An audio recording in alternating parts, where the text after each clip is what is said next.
Germany of Iron and Blood. This video is purely for entertainment and does not infringe on copyrights or laws. The rights to the novel and image belong to the original author. We do not claim ownership. Don't like waiting and want to listen to this fanfic in full now? Subscribe to our Patreon, where you'll find the best fanfics. Chapter 976. Try my best.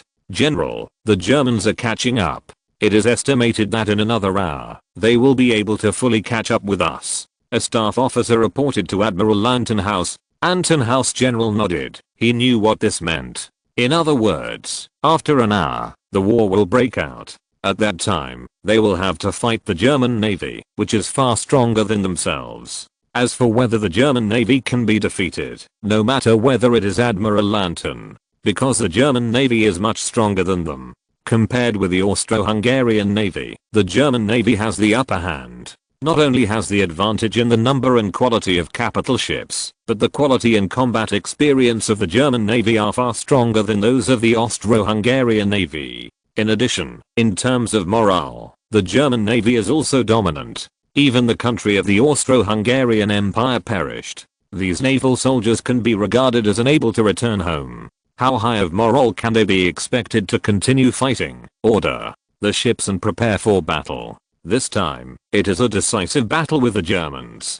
The Germans, regardless of the fact that we fought side by side with them, blatantly destroyed our country. As a soldier of the Austro-Hungarian Empire, we must fight to the death with the Germans for the future of the country. Admiral Lantenhaus issued an order. Germany destroyed the Austro-Hungarian Empire, which has become the pain in the heart of every soldier of the Austro-Hungarian Empire. The duty of a soldier is to the country. However, they cannot defend their country because the enemy is too strong. However, the officers and soldiers of the Austro-Hungarian Navy firmly believed that they were not those cowardly armies and would never surrender to the Germans. Admiral Lantenhaus Defend also hoped that the Austro-Hungarian Navy would do its best in this battle. Even if they were all sunk, the German Navy would have to pay a considerable price. In this case, it may be able to weaken Germany's strength a little.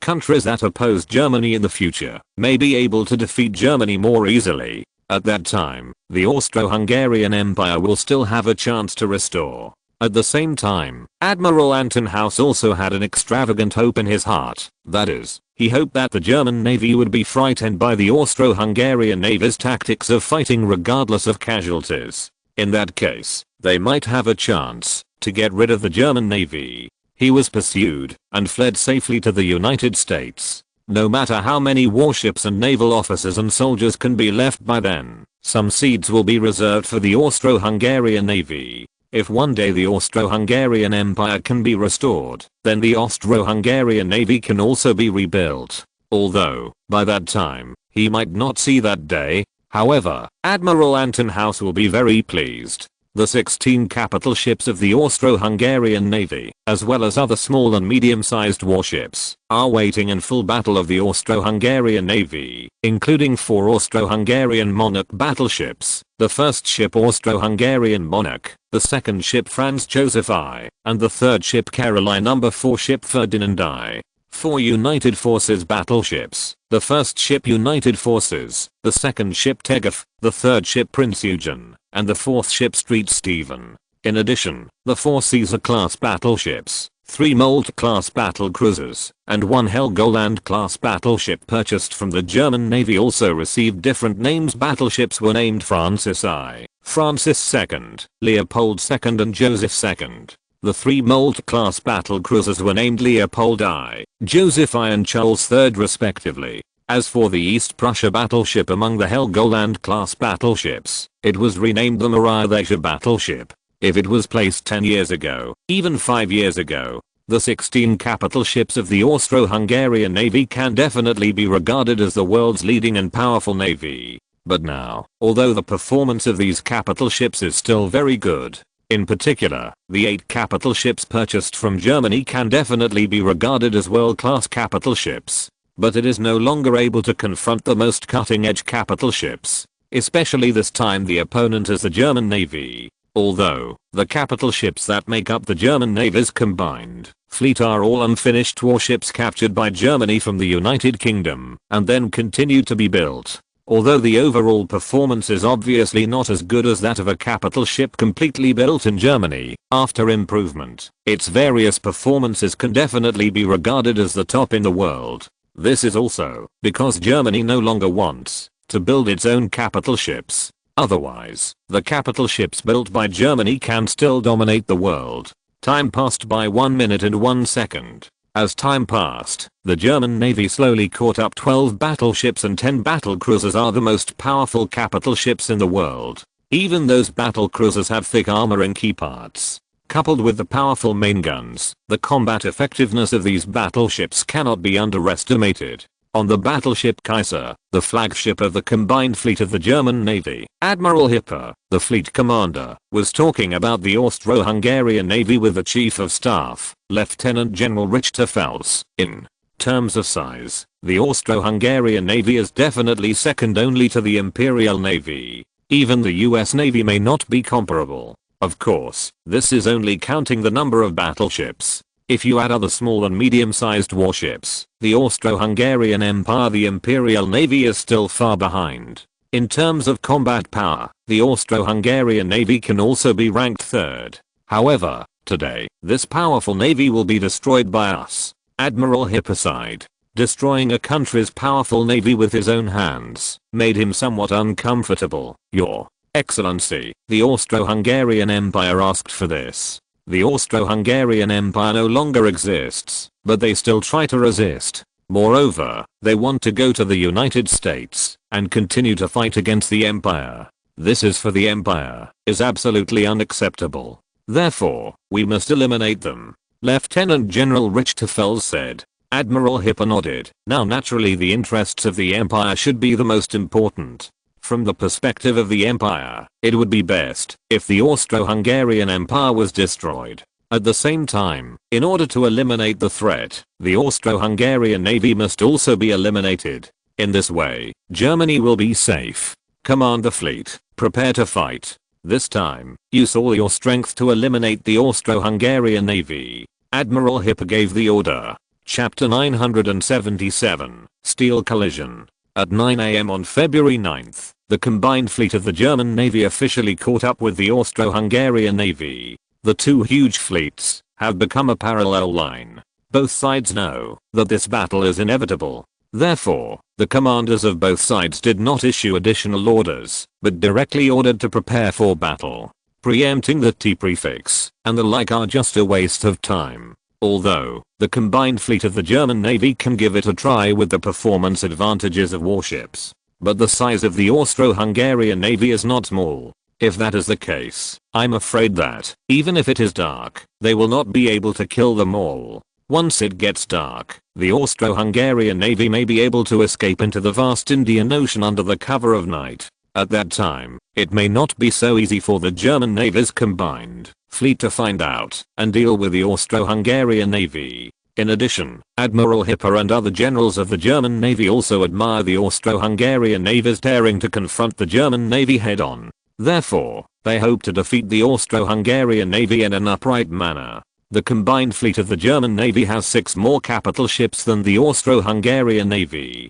Coupled with the performance of their warships, they are far stronger than the Austro-Hungarian Navy. Therefore, the combined fleet of the German Navy has an absolute upper hand. If under such circumstances, none of them were able to defeat the Austro-Hungarian Navy, or if they paid a relatively high price, then the generals of the German Navy would be too incompetent. The capital ships of both sides began to form a long battle line. Small and medium-sized warships began to withdraw to make room for the duel of capital ships. 4 Kaiser-class battleships against the Austro-Hungarian Empire's 4 Austro-Hungarian sovereign-class battleships. 4 Brandenburg-class battlecruisers against the Austria-Hungarian Old Kaiser-class battleships. 4 1 Helgoland-class battleship against the 3 Old Malte-class battlecruisers, and 1 Old Helgoland-class battleship of the Austro-Hungarian Empire. The remaining 3 Malte-class battleships cruisers, 4 Nassau-class battleships and 3 Blücher-class battlecruisers, besieging the 4 United Force-class battleships of the Austro-Hungarian Empire. Admiral Hipper ordered. Although, the Austro-Hungarian Empire has renamed the capital ships purchased from Germany, However, Admiral Hipper still used to call them by their names when they served in the German Navy. It's just that an old word is added in front of it.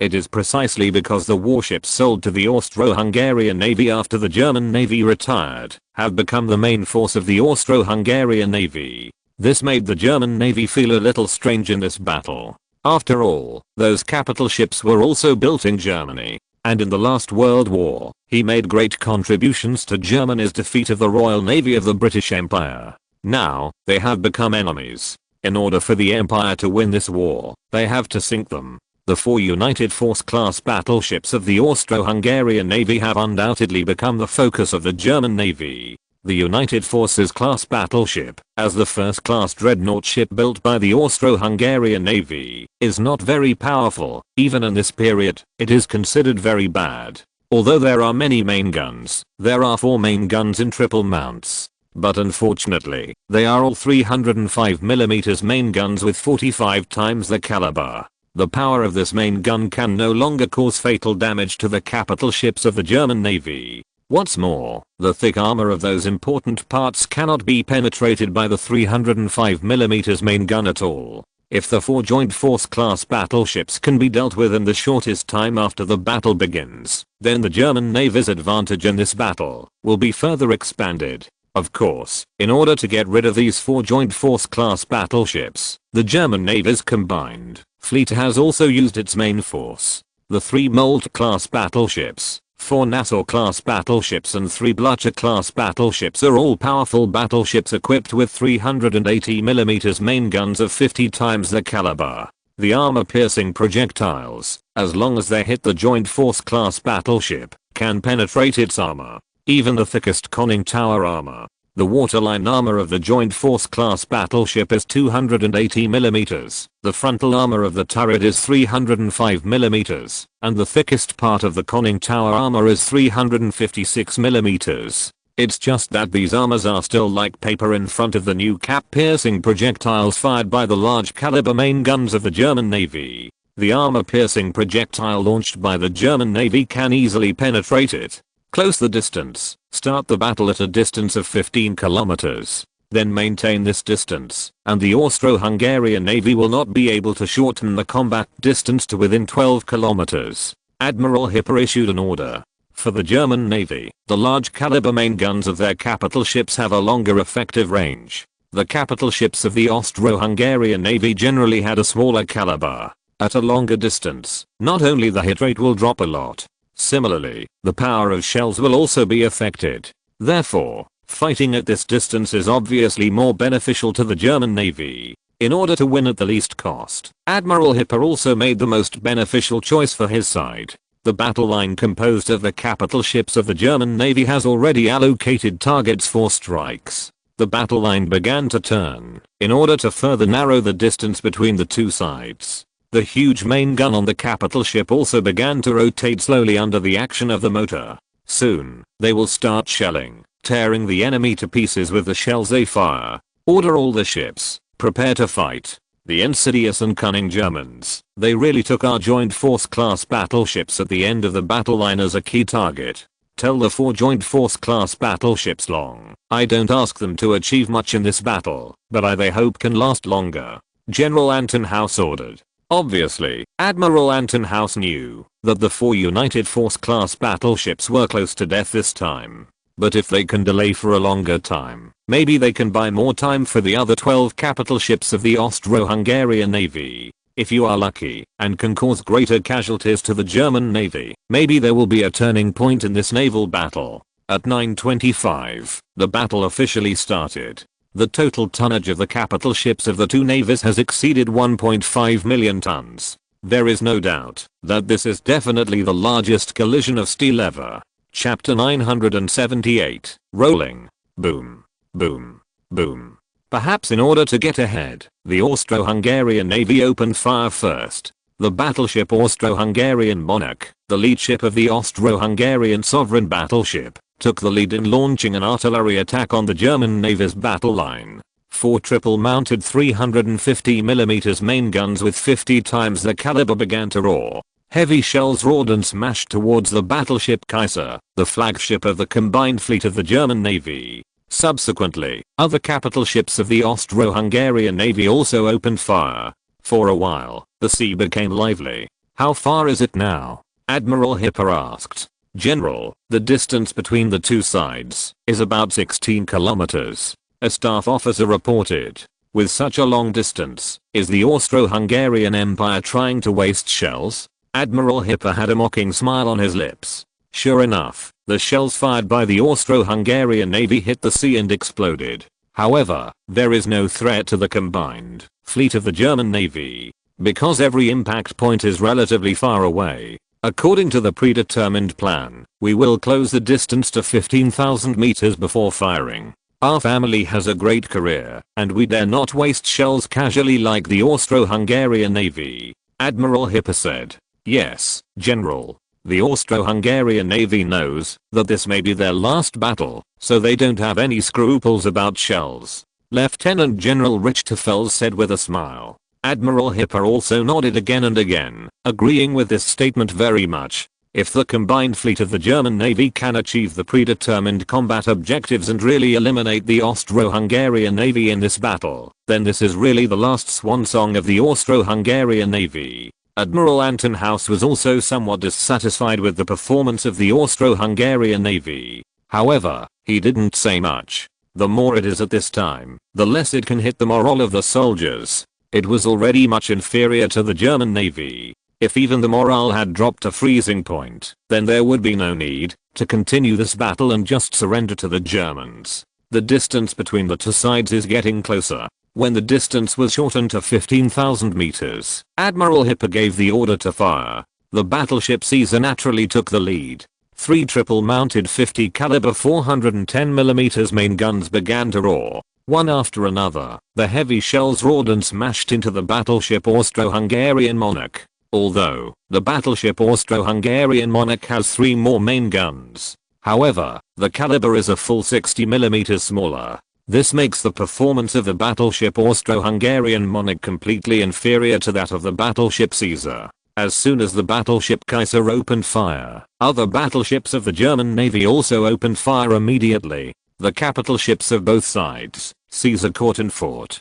The naval battle suddenly became more intense. Of course, not everywhere is a one-on-one duel. At least, in the second half of the battle line, the situation of the Austro-Hungarian Navy was not very good. The 4 United Forces class battleships are already under siege by the German Navy. 3 Molt class battle cruisers are besieging the battleship United Force. Among the battleships of the Nassau class, the Nassau and the West besieged the Tegef, and the remaining Rhineland and Posen besieged Prince Eugen. In the end, 3 Blücher class battleships besieged the Street Stephen. It can be seen that during the battle here, the 4 United Force class battleships of the Austro-Hungarian Navy were almost completely crushed. They were in danger under the siege of the superior battleships of the German Navy. It was only a matter of time before it was hit or sunk. Your Excellency Commander, our 4 Joint Force class battleships are in a very bad situation. They have been attacked by enemies twice or even 3 times their own size.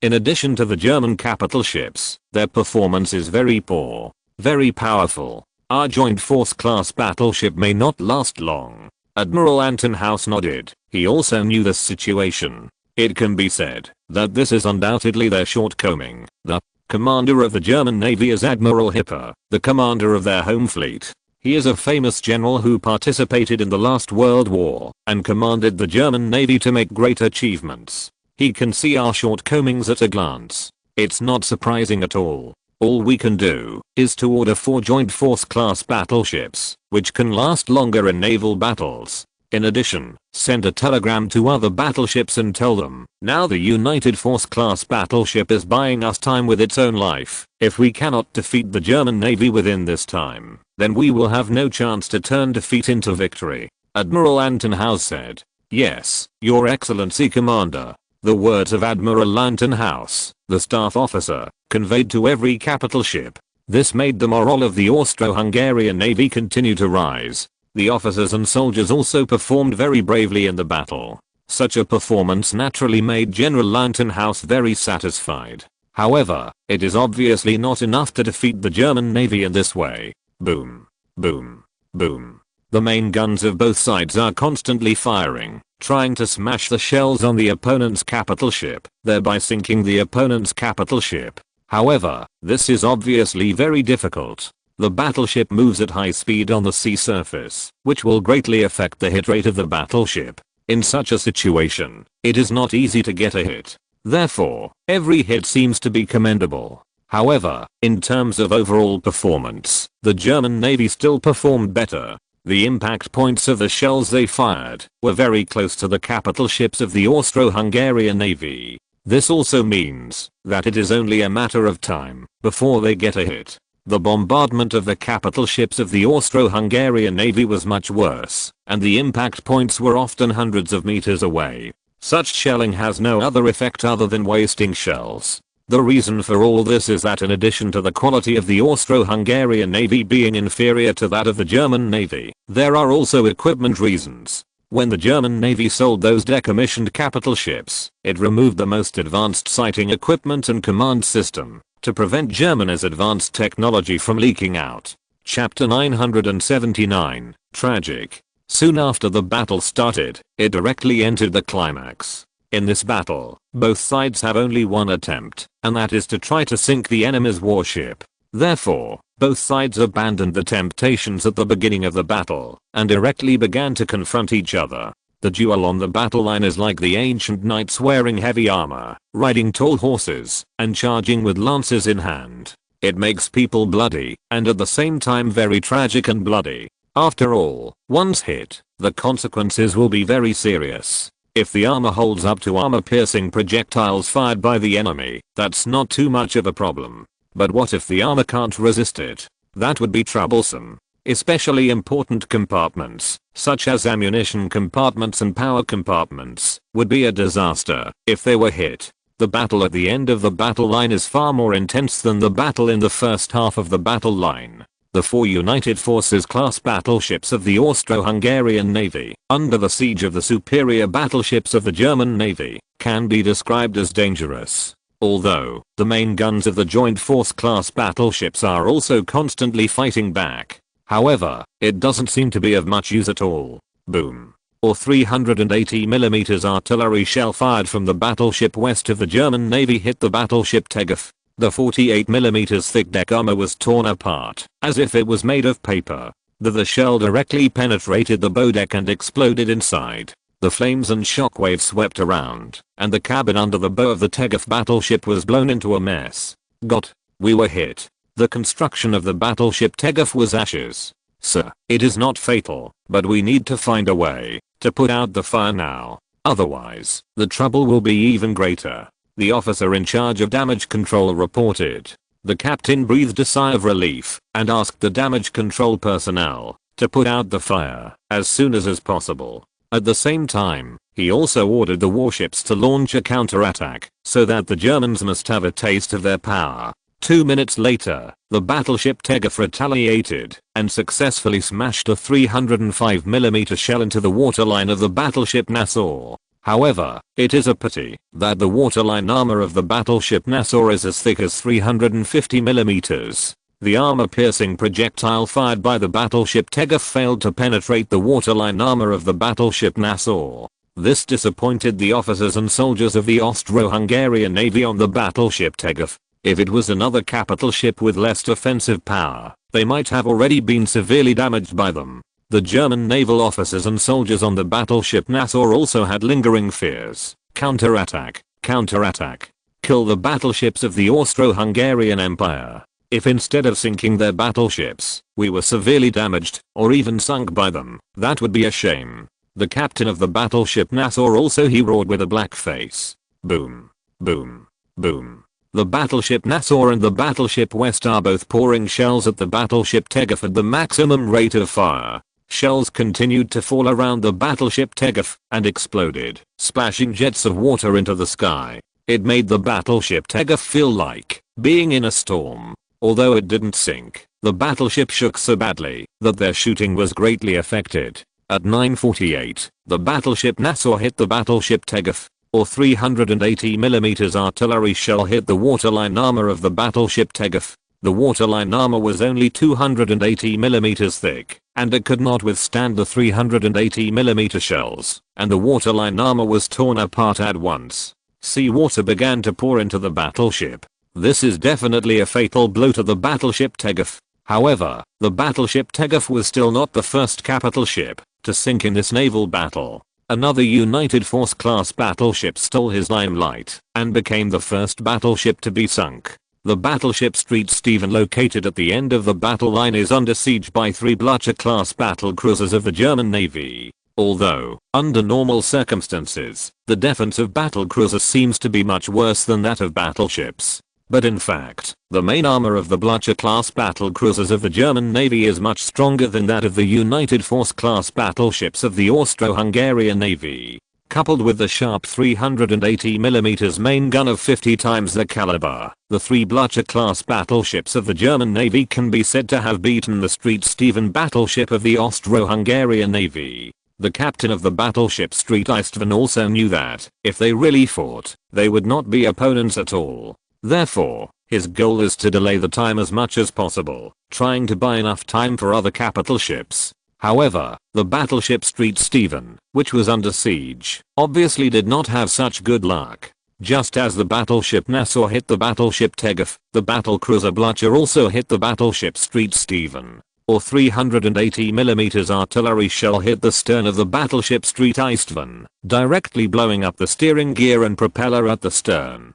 This is undoubtedly a fatal injury to the battleship St. Stephen, which is in the middle of a fierce battle. Immediately afterwards, the battlecruisers Von der Tann and the battlecruisers Leopold seized this opportunity and poured shells on the battleship St. Stephen. In less than 5 minutes, the battleship St. Stephen was hit by at least 10 380mm artillery shells. This is undoubtedly fatal for a battleship with a displacement of only a little over 20,000. Soon, the bombed battleship, which was full of holes and flooded everywhere, sank into the sea. It became the first battleship to be sunk in this naval battle point. Not long after the battleship St. Stephen was sunk, the battleship Nassau and the battleship West of the German Navy also joined forces to send the battleship Tegef into the bottom of the sea was destroyed, making it the second battleship to be sunk in this naval battle. Of course, these 2 capital ships are the United Force class battleships of the Austro-Hungarian Navy.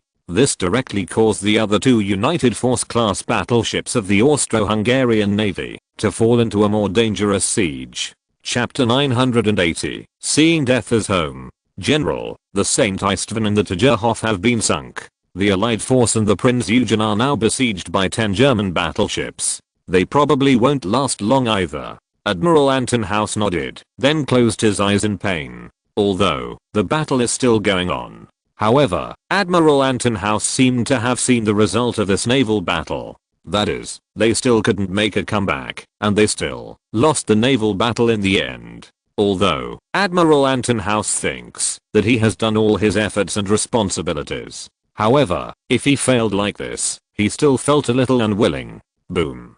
Boom. Boom. The fierce battle is still going on, and the capital ships of both sides are still in the midst of crazy confrontation. From time to time capital ships were hit, but often the capital ships of the Austro-Hungarian Navy were hit more often. In addition, even if the capital ship of the Austro-Hungarian Navy hits the enemy's warship, it is difficult to cause serious damage to it. At most it is just some insignificant minor injuries. However, once the capital ship of the German Navy hit the capital ship of the Austro-Hungarian Navy, it would be a serious damage. The armor of the capital ships of the Austro-Hungarian Navy simply couldn't withstand 380mm or even 410mm main gun shells. The combined fleet of the German Navy has firmly gained the upper hand in this naval battle. Now, they only need to turn these advantages into results to win the battle. General, the 2 battleships of the Austro-Hungarian Empire have been eliminated. Lieutenant General Richter Fels reported. Admiral Hipper nodded, not too happy. Because, this is what it should be. If 10 powerful battleships are gathered to besiege 4 United Force class battleships, and there is no way to succeed, then there is no need to fight this battle at all. It now appears that the situation is still very favorable to the German Navy. Everything is moving in their favor. Let them work harder to deal with the remaining 2 joint force class battleships, and then redistribute the strike targets. This time, before sunset, we will take all these battleships of the Austro-Hungarian Navy. All kill. Admiral Hipper ordered. Yes, General. Major General Richthofen immediately went to make arrangements. The battleships United Force and Prince Eugen ultimately failed to escape the fate of being sunk. After the battleships Street Stephen and Tegef were sunk, they were besieged by more capital ships. 3 Moltke-class battleships and 2 Nassau-class battleships besieged the United Forces battleship. 2 Nassau-class battleships and 3 Blücher-class battlecruisers besieged the Prince Eugen battleship. If any of these battleships is pulled out, they can beat the battleship United Forces and the battleship Prince Eugen, not to mention the siege with a 5-fold advantage. What will be the result in the end? Even a fool can guess it. At 10:07, the battleship United Forces was hit by a 380mm artillery shell, and a big hole was blown out of the bow deck. 2 minutes later, a 380mm artillery shell hit the conning tower of the battleship United Forces. Even, the armor thickness of the conning tower reached 356mm. However, it still failed to withstand the cap-piercing bullet. After the armor was torn apart, the shell exploded in the conning tower, killing everyone inside. Subsequently, the 5 capital ships of the German Navy continued to score hits, and soon the battleship United Forces was riddled with holes everywhere. The entire superstructure ignited a raging fire. If this is at night, I believe it will be even more dazzling. 10:18, because of the battleship United Force was continuously hit by powerful shells, and soon couldn't hold on. Even the keel of the battleship was broken in the violent explosion. This directly caused the battleship United Force to be broken into 2 pieces, and soon sank into the sea. Almost all of the more than 1,000 naval officers and soldiers on the battleship sank into the sea together with the battleship. Immediately afterwards, just 2 minutes later, the battleship Prince Eugen followed in the footsteps of the battleship United Force and was sunk. You know, it has only been a little over half an hour since the war started, and the Austro-Hungarian Navy has lost 4 capital ships. This was undoubtedly a heavy blow to the Austro-Hungarian Navy. After all, they were at an absolute disadvantage in terms of the number of capital ships. Now, not only has the disadvantage not been reduced, but it has been further expanded. This made the Austro-Hungarian Navy want to make a comeback, and the possibility has infinitely approached zero. General, our joint force class battleships are all finished. Now, we only have 12 capital ships, while the Germans still have 22. The adjutant reported. Obviously, the German Navy, which has more capital ships, can mobilize more capital ships to besiege the remaining capital ships of the Austro-Hungarian Navy. At that time, these capital ships of Thys will, without exception, follow in the footsteps of the 2 capital ships that were sunk before, and become the result of the Germans. It seems that the Germans are stronger than we expected. However, for the benefit of the Austro-Hungarian Empire, for His Majesty the Emperor, and even more for the sake of our nation, I will never order a surrender. Order the ships. Fight to the death without retreating. Admiral Anton House ordered. Yes, General. The staff officer immediately went to give the order. Although, the war has become more and more unfavorable to the Austro-Hungarian Navy. However, the Austro-Hungarian Navy did not flee or even panic, and was still sticking to its post, shooting at the German Navy. Of course they know that, if the fight continues, their remaining capital ships will be eaten. However, they didn't seem to be afraid at all, as if they had truly seen death as home. These naval officers and soldiers of the Austro-Hungarian Empire, they regard the Navy as their glory, and they will not give up easily. What's more, now that the Austro-Hungarian Empire is gone, they have become the hope for the restoration of the Austro-Hungarian Empire. No matter what it is for, they must persevere, even if they are really sunk and killed by the Germans. General Anton House is undoubtedly very proud of having such officers and soldiers.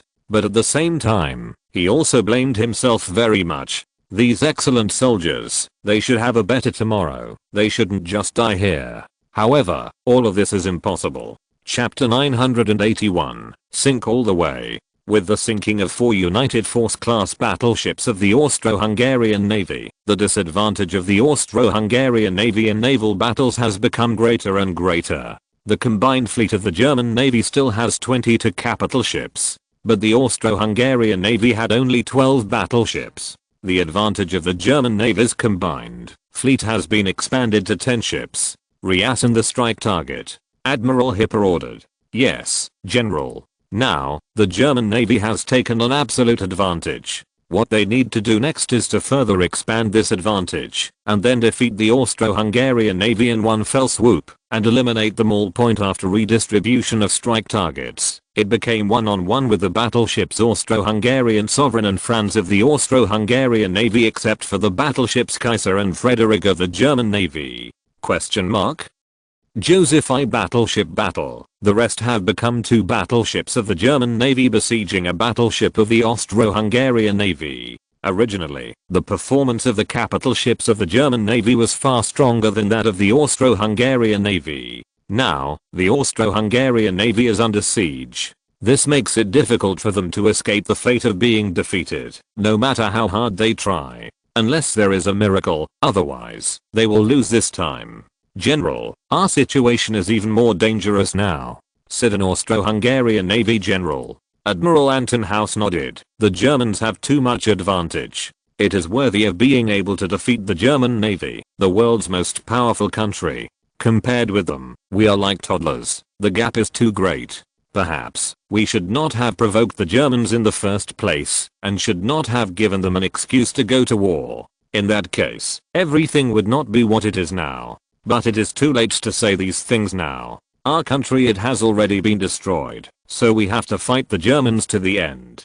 Indeed, Admiral Anton House now knows that he will lose without any chance of winning. However, even so, he still hopes to fight to the end. Even if the whole army is wiped out, he will die a heroic death. Yes, General. The general nodded, and he understood what Admiral Anton House meant. Perhaps, among the officers and soldiers of the Austro-Hungarian Navy, some people would not want to die. However, most people still have the determination and courage to fight to the end. The fierce battle continued, and the Austro-Hungarian Navy was completely at a disadvantage. At 10:35, the battleship Ferdinand I of the Austro-Hungarian Navy was hit. The Brandenburg-class battle cruisers of the German Navy are equipped with 410mm main guns. Even if the armor of the battleship Ferdinand I is considered later, it still cannot withstand 410mm shells. The shells were exploding after the armor was ripped. A large hole was blown out of the battleship Ferdinand I more than 1 meter below the waterline. This was just the beginning.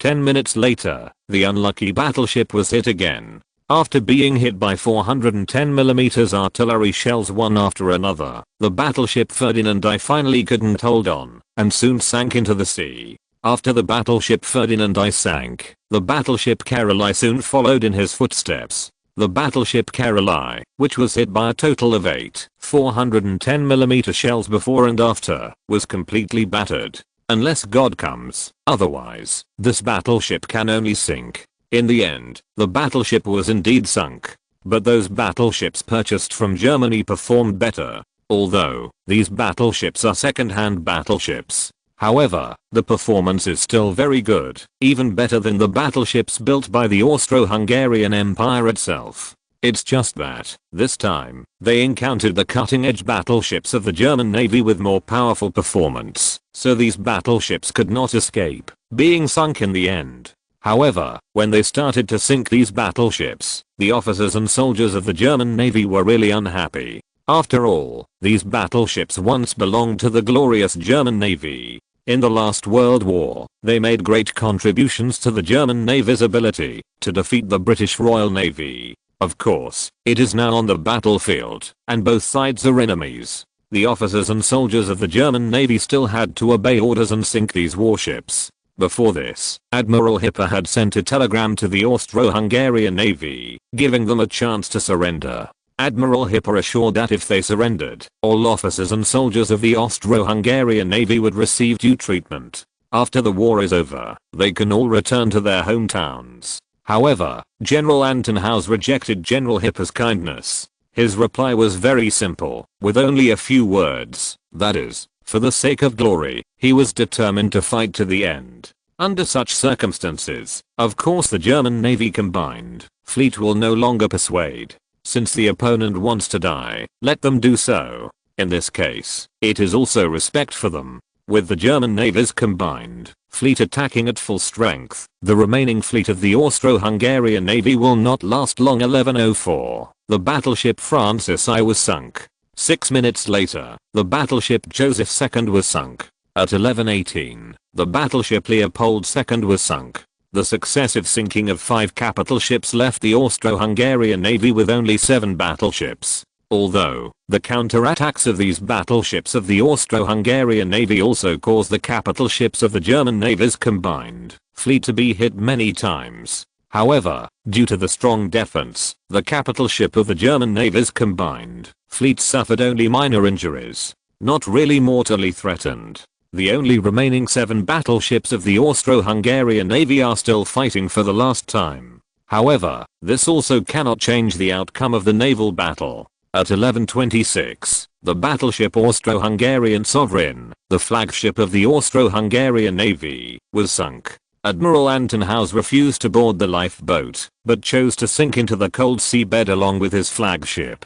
What Admiral Anton Haus did was an inspiration to other officers and soldiers of the Austro-Hungarian Navy. This made them choose to fight to the end, even though they were at an absolute disadvantage. Of course, for these deeds, the German Navy combined fleet will not let them go. The result was that all the capital ships of the Austro-Hungarian Navy were sunk in this battle. Chapter 982. End. All 16 capital ships of the Austro-Hungarian Navy were sunk in this battle. Although, there are still many small and medium warships left. However, without the capital ship, these small and medium-sized warships no longer pose much threat to the German Navy. General, we won again. Lieutenant General Richthofen looked excited. Admiral Hipper nodded, but he seemed very calm. After all, with such a big advantage, if the German Navy combined fleet has not been able to win this battle, then the generals of the German Navy are too incompetent.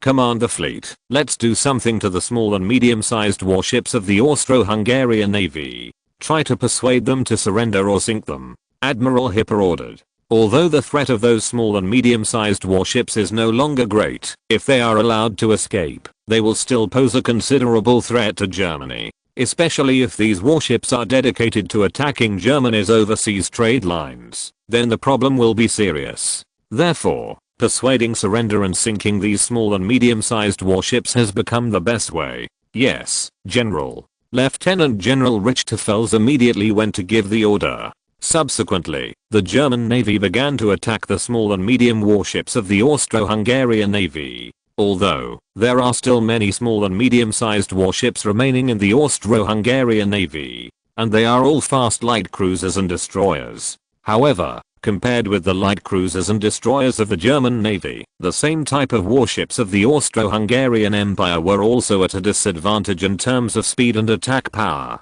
What's more, the battle cruisers of the German Navy are fast, and can catch up with the light cruisers of the Austro-Hungarian Navy. Therefore, there is almost no doubt about this battle. The German Navy's persuasion to surrender also played a big role. With all the battleships of one's own side sunk, all fools know that this battle is bound to be lost. Especially when even the commander of the fleet has died in battle, and most of the generals have also died in battle. The command of the Austro-Hungarian Navy has also been greatly affected. Under such circumstances, many naval officers and soldiers of the Austro-Hungarian Empire chose to surrender to the German Navy to save their lives. In any case, they have tried their best in this battle. But even if they tried their best, they couldn't change the outcome of this naval battle. In this case, there is naturally no need to pay additional casualties, because that's completely useless. But there are still some officers and soldiers of the Austro-Hungarian Navy who chose to resist.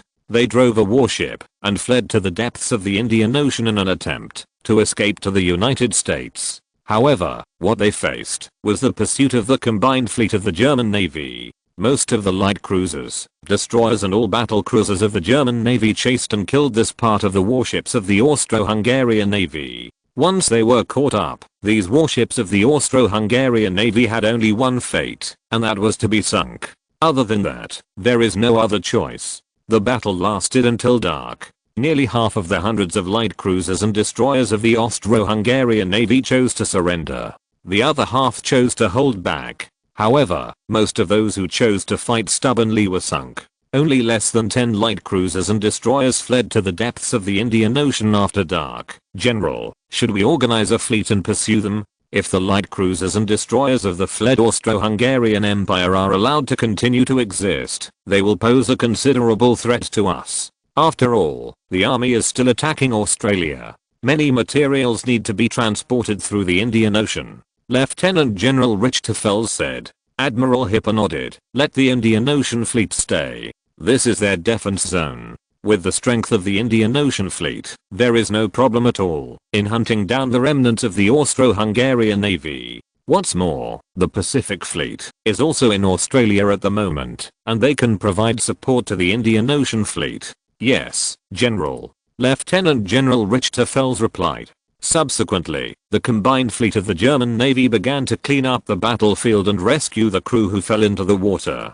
The naval battle is over, and the Austro-Hungarian Navy officers and soldiers who fell into the water seem to have no intention of burying the collapsed Austro-Hungarian Empire. When the sailors of the combined fleet of the German Navy threw life buoys at them, almost all chose to accept it. Although they failed in this war, however, their performance is still admirable. What's more, most of the officers and soldiers of the Austro-Hungarian Navy are also Germans. If they recognize the German Empire and are willing to integrate into the German Empire, then everyone will be a family from now on. These sailors of the Austro-Hungarian Navy may be able to speed up the integration of their hometown into the German Empire after returning to their hometown after the battle. Emperor Qin Tian, who was far away in Berlin, was also very concerned about this naval battle. Although he determined that the German Navy will definitely be able to win this battle. However, he hoped that the German Navy could win with the least cost. It was not until evening that Marshal Reinhard,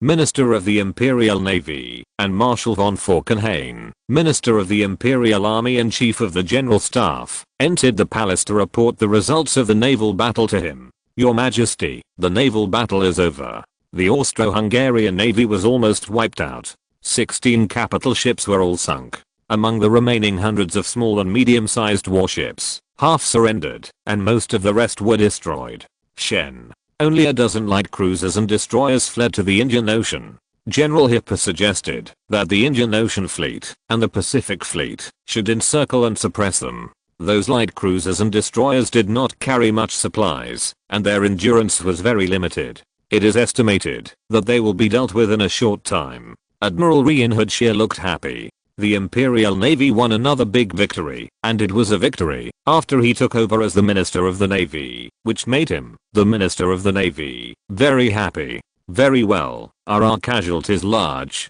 Qin Tian asked. Compared with the victory of the Imperial Navy this time, Qin Tian seems to be more concerned about the casualties of the Imperial Navy. Your Majesty, the casualties of the Imperial Navy in this the battle were very slight. The battleship was not sunk, nor was it seriously damaged. At most, it was slightly injured. Several light cruisers and destroyers were sunk during the fierce battle, and several other ships were severely damaged. In terms of personnel, the total number of casualties and serious injuries did not exceed 1,000. Qin Tian breathed a sigh of relief. Chapter 983, Naval Development Direction. Is the American fleet still in the East Atlantic Ocean? Qin Tian asked. Although Germany has already destroyed the Austro-Hungarian Empire, the American fleet still appeared in the East Atlantic waters. A fleet of 11 powerful battleships seriously threatened Germany's interests in the Atlantic. Although the Atlantic fleet of the German Navy has rushed to intercept it, the Atlantic fleet only has 7 capital ships. Although Qin Tian believed in the performance of the 4 Bavaria-class battleships and 3 Mackensen-class battlecruisers of the Atlantic fleet, the Americans were not vegetarians either. Among the 11 battleships, 7 are battleships equipped with 12 356mm main guns, and 5 of them are equipped with 356mm main guns with 50 times the caliber. The other 4 ships are equipped with 406mm main guns with 45 times the caliber. The performance of these battleships can definitely be regarded as world-class battleships. If one-on-one, the capital ships of the German Navy may be able to occupy some advantages. However, the advantage will not be too great. In the case of being seriously less than the other side in number, if a war breaks out, the Atlantic Fleet is definitely not the opponent of the US fleet. Of course, the German Navy is not unprepared. Just over 100 kilometers behind the Atlantic Fleet, a formation of 6 aircraft carriers is cruising in this sea area. Once a war breaks out, groups of carrier-based aircraft will be able to fly over the US fleet in less than an hour. Even though the US Navy's battleships have strong defenses, the carrier-based aircraft that can already carry medium-sized aviation torpedoes are more powerful. For example, if those carrier-based aircraft launch an attack on the US fleet, they will definitely be able to drown the US fleet with overwhelming attacks. It's just that now Germany has no intention of going to war with the United States. The most important thing for Germany now is to digest the benefits gained in the war. The people are also eager to hope that their lives can be improved as a result. Under such circumstances, everyone naturally does not want to break out of war. Germany's war against the Austro-Hungarian Empire, if it hadn't been for the death of Austrian Emperor Franz Joseph I and Caroline's own ability problems, Germany would not start now. Of course, this opportunity is definitely a once-in-a-lifetime opportunity for Germany. If you miss it, it may be very difficult for Germany to find opportunities in this area in the future. It is precisely because of this that the German Navy showed restraint in the Atlantic Ocean and did not take the initiative to provoke. Otherwise, given that the German Navy is already number 1 in the world, how could it tolerate the approaching Americans the Eastern Atlantic? You know, this can already be regarded as the doorstep of Germany. This sea area has always been in the hands of Germany, Your Majesty. The American fleet is still about 200 kilometers north of the Azores. Our Atlantic fleet is less than 30 kilometers away from the Americans. The aircraft carrier formation is 100 kilometers east of the Atlantic fleet, 20 kilometers away. Admiral Reinhard Scheer, Secretary of the Navy, replied. Are the Americans acting provocative? Qin Tian asked. Your Majesty, that's not true. However, they linger in this sea area and refuse to leave. This is undoubtedly a threat to the empire. In addition, the development speed of the US Navy is too fast. Their current 11 battleships, the performance is very powerful. According to the information we have received, the US Navy still has a number of capital ships under construction. If they are successfully built, then the Imperial Navy may no longer have an advantage in terms of capital ships. Lay Marshal Reinhard Scheer was a little worried. Although, the German Navy still has an overall advantage in capital ships. However, the strength of the German Navy was scattered all over the world. It is far inferior to the fact that the US Navy gathers its strength in the Atlantic Ocean. This time and space is different from another time and space. The United States does not need to worry about the threat of island countries, because both the United States and the island countries have a common enemy, and that is Germany. In order to contain Germany's strength in the Far East, the United States even spared no effort to support the development of the island country. This also allows the island nation to quickly rebuild its navy. United States can also place all its main naval forces in the Atlantic Ocean, threatening Germany's interests from another direction. Qin Tian nodded. They want to vigorously develop capital ships, so let them develop. Anyway, our goal is very clear. Qin Tian nodded. They want to vigorously develop capital ships, so let them develop. Anyway, our goal is very clear. Cheyenne is naturally happy to see the United States and other countries vigorously developing capital ships. After all, although the United States is rich and powerful, however, the national power of a country is limited after all. With the United States vigorously developing capital ships, other aspects will inevitably be affected, and the final battle will prove that battleships simply don't work. In the ocean of the future, the aircraft carrier is the real king. The German Navy now has 6 aircraft carriers in service. Moreover, the construction of the next batch of 4 aircraft carriers has also started. In the future, the German Navy will at least guarantee a large fleet of 15 aircraft carriers, which will be assigned to the larger fleet of the German Navy. Of course, due to performance reasons, the first aircraft carriers in service will also be decommissioned after new aircraft carriers are in service, ensuring that the German Navy's aircraft carrier formation will become stronger and stronger when the number remains unchanged.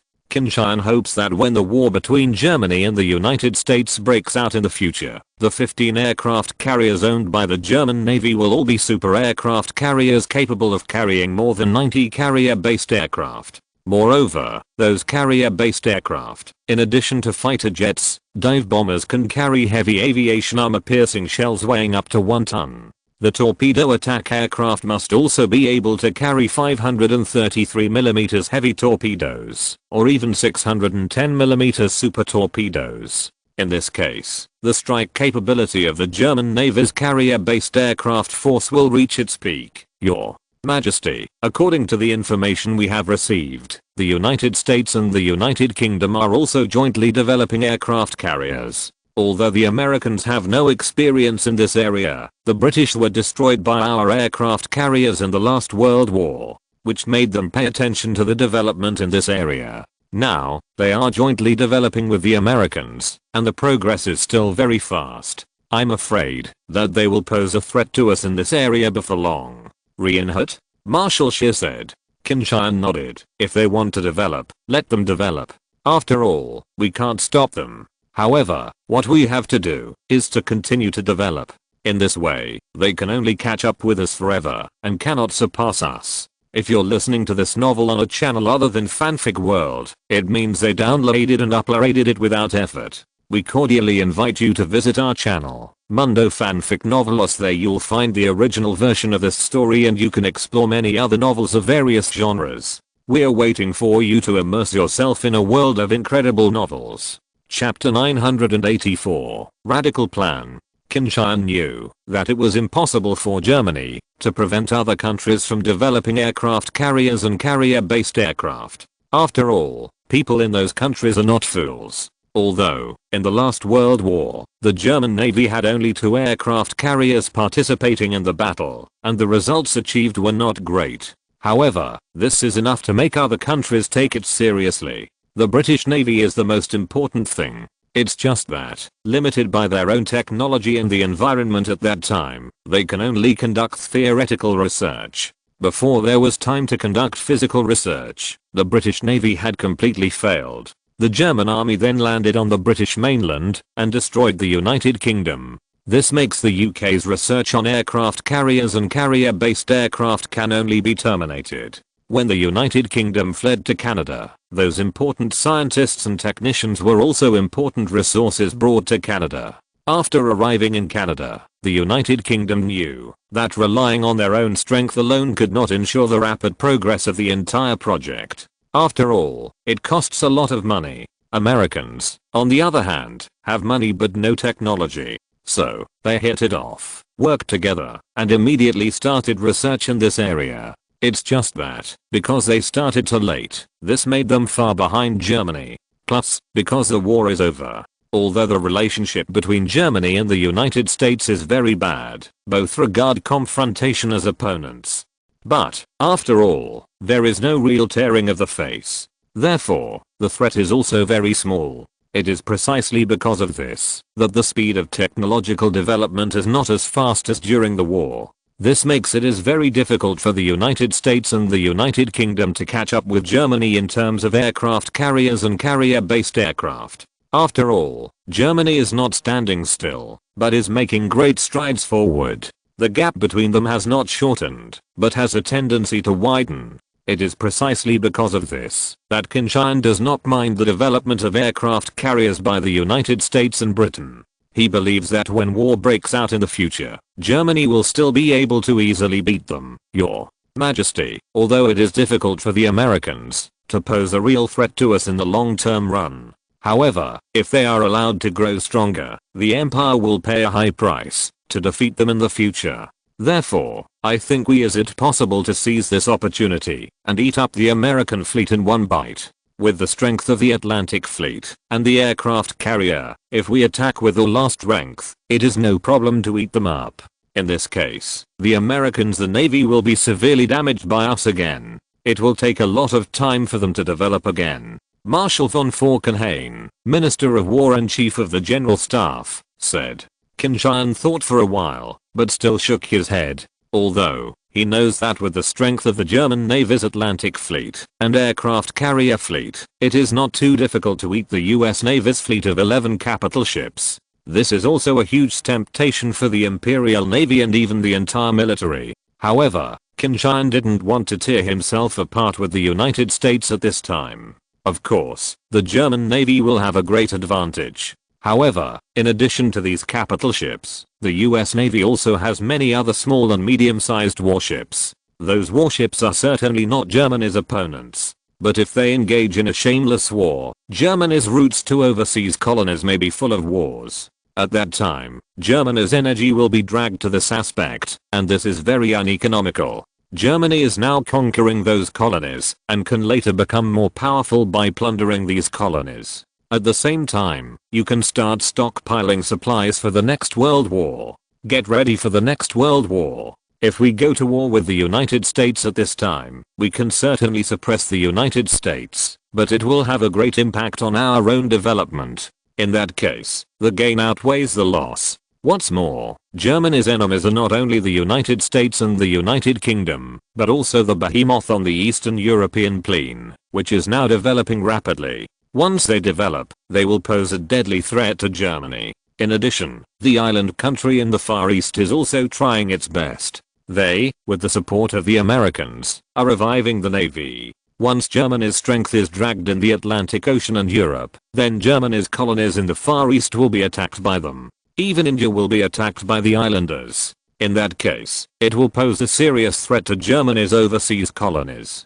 Qin Tian hopes that several enemies of Germany can be eliminated one by one, instead of attacking them together. In that case, it will be very detrimental to Germany. The Far East colony with the weakest defense force of Germany, Germany also hopes to further enhance the local strength. At least, to ensure that several important strongholds are not lost when attacked by an island country. In this way, Germany will be able to better regain these colonies in the future. Forget it. As long as the Americans don't take the initiative to launch an attack, we won't launch an attack. The current empire needs to further digest the dividends of war and become stronger. In that way, we will have enough strength to ensure that in the future victory in the war.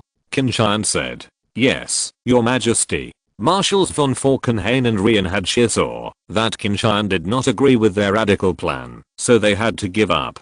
In fact, they also knew that after the Austro-Hungarian Empire had just perished, it would take a long time for the empire to integrate and digest. Only in that way could Germany's strength be developed to its peak. If you rush to war with the United States, Germany will be involved in a long-term war. After all, Germany does not yet have the strength to cross the Atlantic Ocean thousands of kilometers wide to defeat a powerful country with the world's largest industrial output value.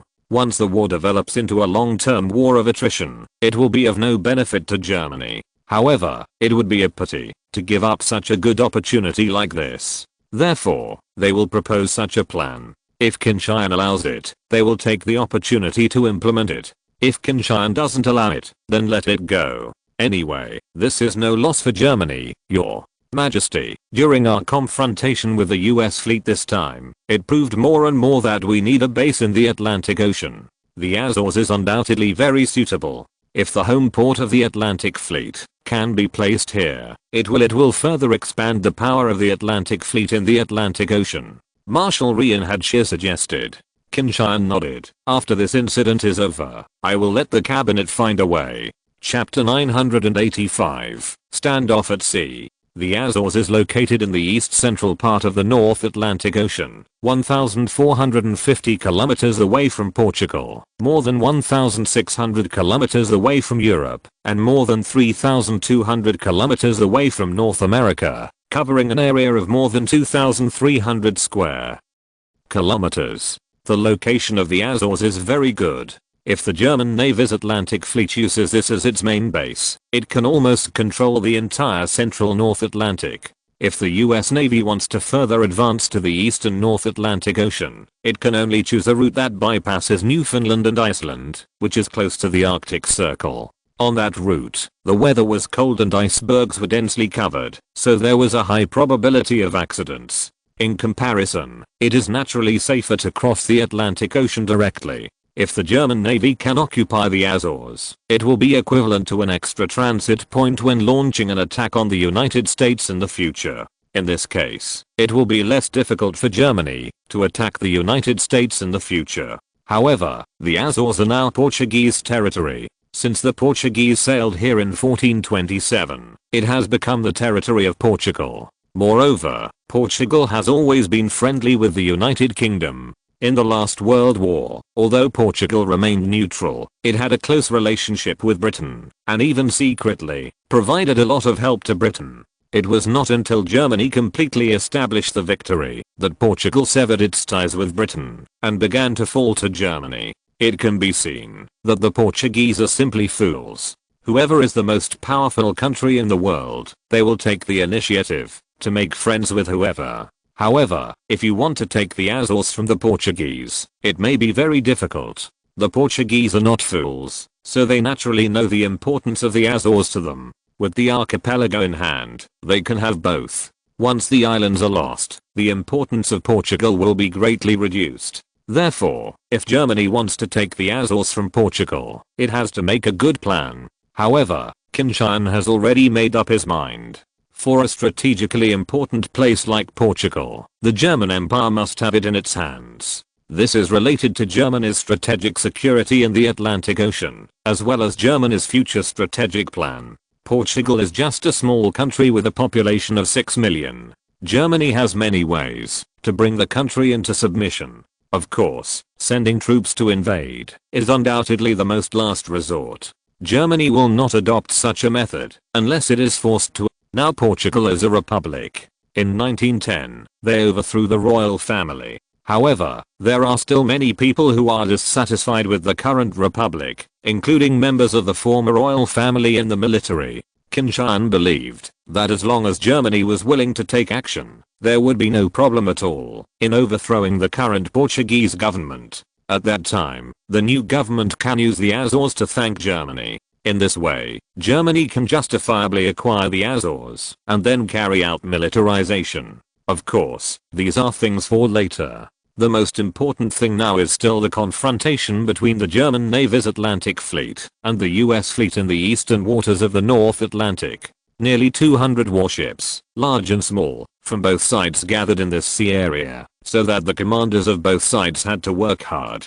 Otherwise, because of their mistakes, it may lead to misfires. In that case, the two countries may break out in war. Once war breaks out, the consequences will be very serious. On the battleship US Colorado, the flagship of the US Navy, Admiral Henry Mayo, commander of the Atlantic Fleet, was smoking a cigar and looking into the distance. Because the distance was more than 30 kilometers, Admiral Henry Mayo actually couldn't see the capital ship of the German Navy's Atlantic Fleet. You can only see the small and medium-sized warships that occasionally pass by. However, Admiral Henry Mayo believed that the Germans were not far away. As long as the US fleet does not retreat for a day, the Germans will stay there and watch them firmly. Damn it, we've been here for half a month. Those guys in the country, what are we going to do to make us retreat?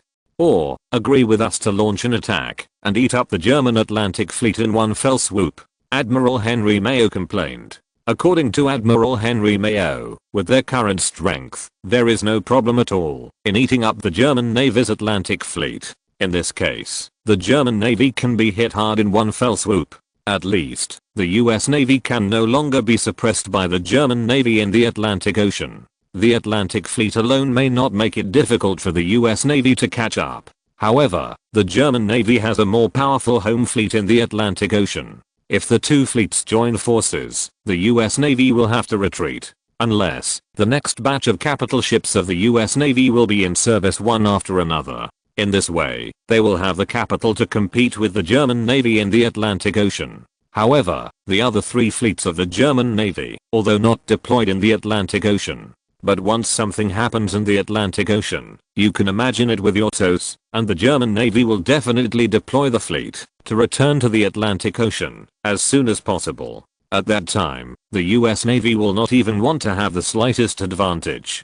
So, Admiral Henry Mayo believes that now is undoubtedly the best opportunity for them. As long as the Atlantic fleet of the German Navy is eaten, the US Navy will be able to narrow the gap with the German Navy. Even if a war is started because of this, and the Atlantic Ocean is lost for a short time, it is worth it. When the follow-up capital ships enter service, they are fully capable of slowly competing with Germany for control of the Atlantic Ocean. Unfortunately, Admiral Henry Mayo sent several telegrams to the country, but did not receive a clear reply. Less than 30 kilometers away from the US fleet, the main force of the German Navy's Atlantic fleet is gathered here. On the flagship Bavaria battleship, Fleet Commander Lieutenant General Burdick and Chief of Staff Lieutenant General Schmidt are also complaining. The Americans are still staying here. It would be great if the country could agree to allow the aircraft carrier fleet to cooperate with us in launching an attack. We will definitely be able to eat the Germans in one fell swoop.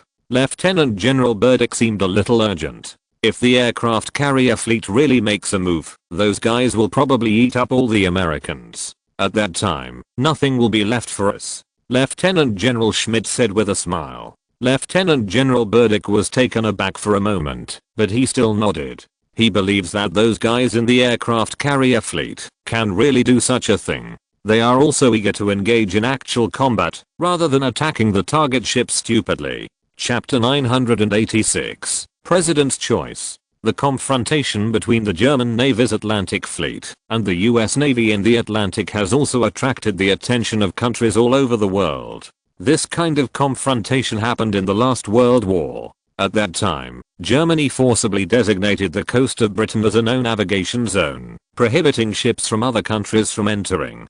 For its own benefit, the United States dispatched a fleet to forcibly break into the no-sail zone in an attempt to make Germany's no-sail zone useless. However, it was eventually intercepted by the German Navy, and eventually had to retreat. This has always been a shame for the US Navy. If possible, of course they want to avenge their shame.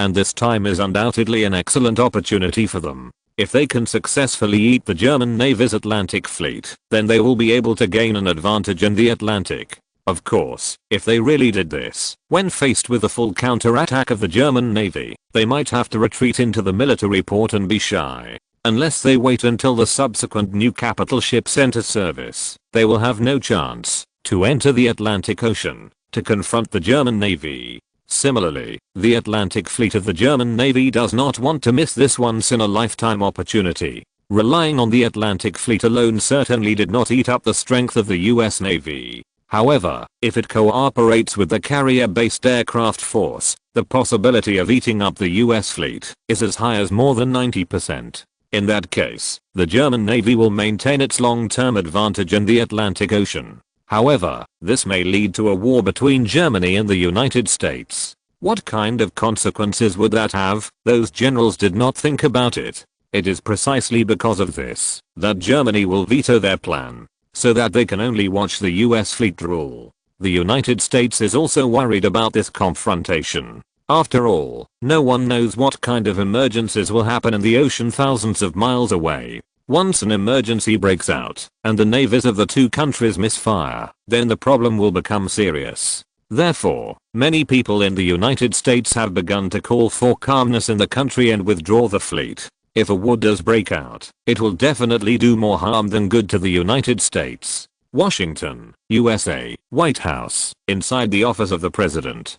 Cabinet ministers are meeting to discuss the situation this time around. Also present at the meeting was Admiral William Benson, Chief of Naval Operations of the United States. In the US military, the Chief of Staff of the Army and the Chief of Naval Operations are the de facto leaders of the Army and Navy, respectively. Gentlemen, so far, our fleet and the Germans have been confronting each other in the eastern waters of the Atlantic Ocean for half a month. Although the situation looks dangerous, however, it may be because both sides have exercised restraint and have not provoked conflicts and the reason for the provocation. However, no one can guarantee what will happen next. Secretary of the Navy Daniels said, "If we misfired with the Germans and even started a war, can we take advantage?" Asked Treasury Secretary McAdoo. "Your Excellency, at this stage, our fleet is stronger than the German Atlantic fleet.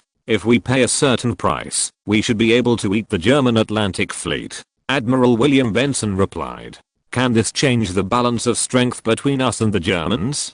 Or, once the main force of the Germans retaliates, can we resist it? Secretary of State Bryan also asked. Your Excellency, this is probably very difficult. Now, we only have 11 battleships. Although these battleships are cutting-edge warships. However, the performance of the German battleships is also very powerful, not inferior to ours, and even stronger a little. In addition, the number of German capital ships is very large, which is more than 3 times that of ours. Therefore, if we are lucky enough to eat the German Atlantic Fleet unscathed, but if we face the main force of the German Navy, we are still no match. At that time, we can only return to the naval port and wait for the next batch of battleships to enter service before trying to find a way to compete with the Germans for the Atlantic Ocean. Admiral William Benson continued, that is to say, although we are sure to eat a fleet of the Germans, but if the main force of the Germans returns to aid, then we have to hide in the naval port. In that case, what will happen to our east coast?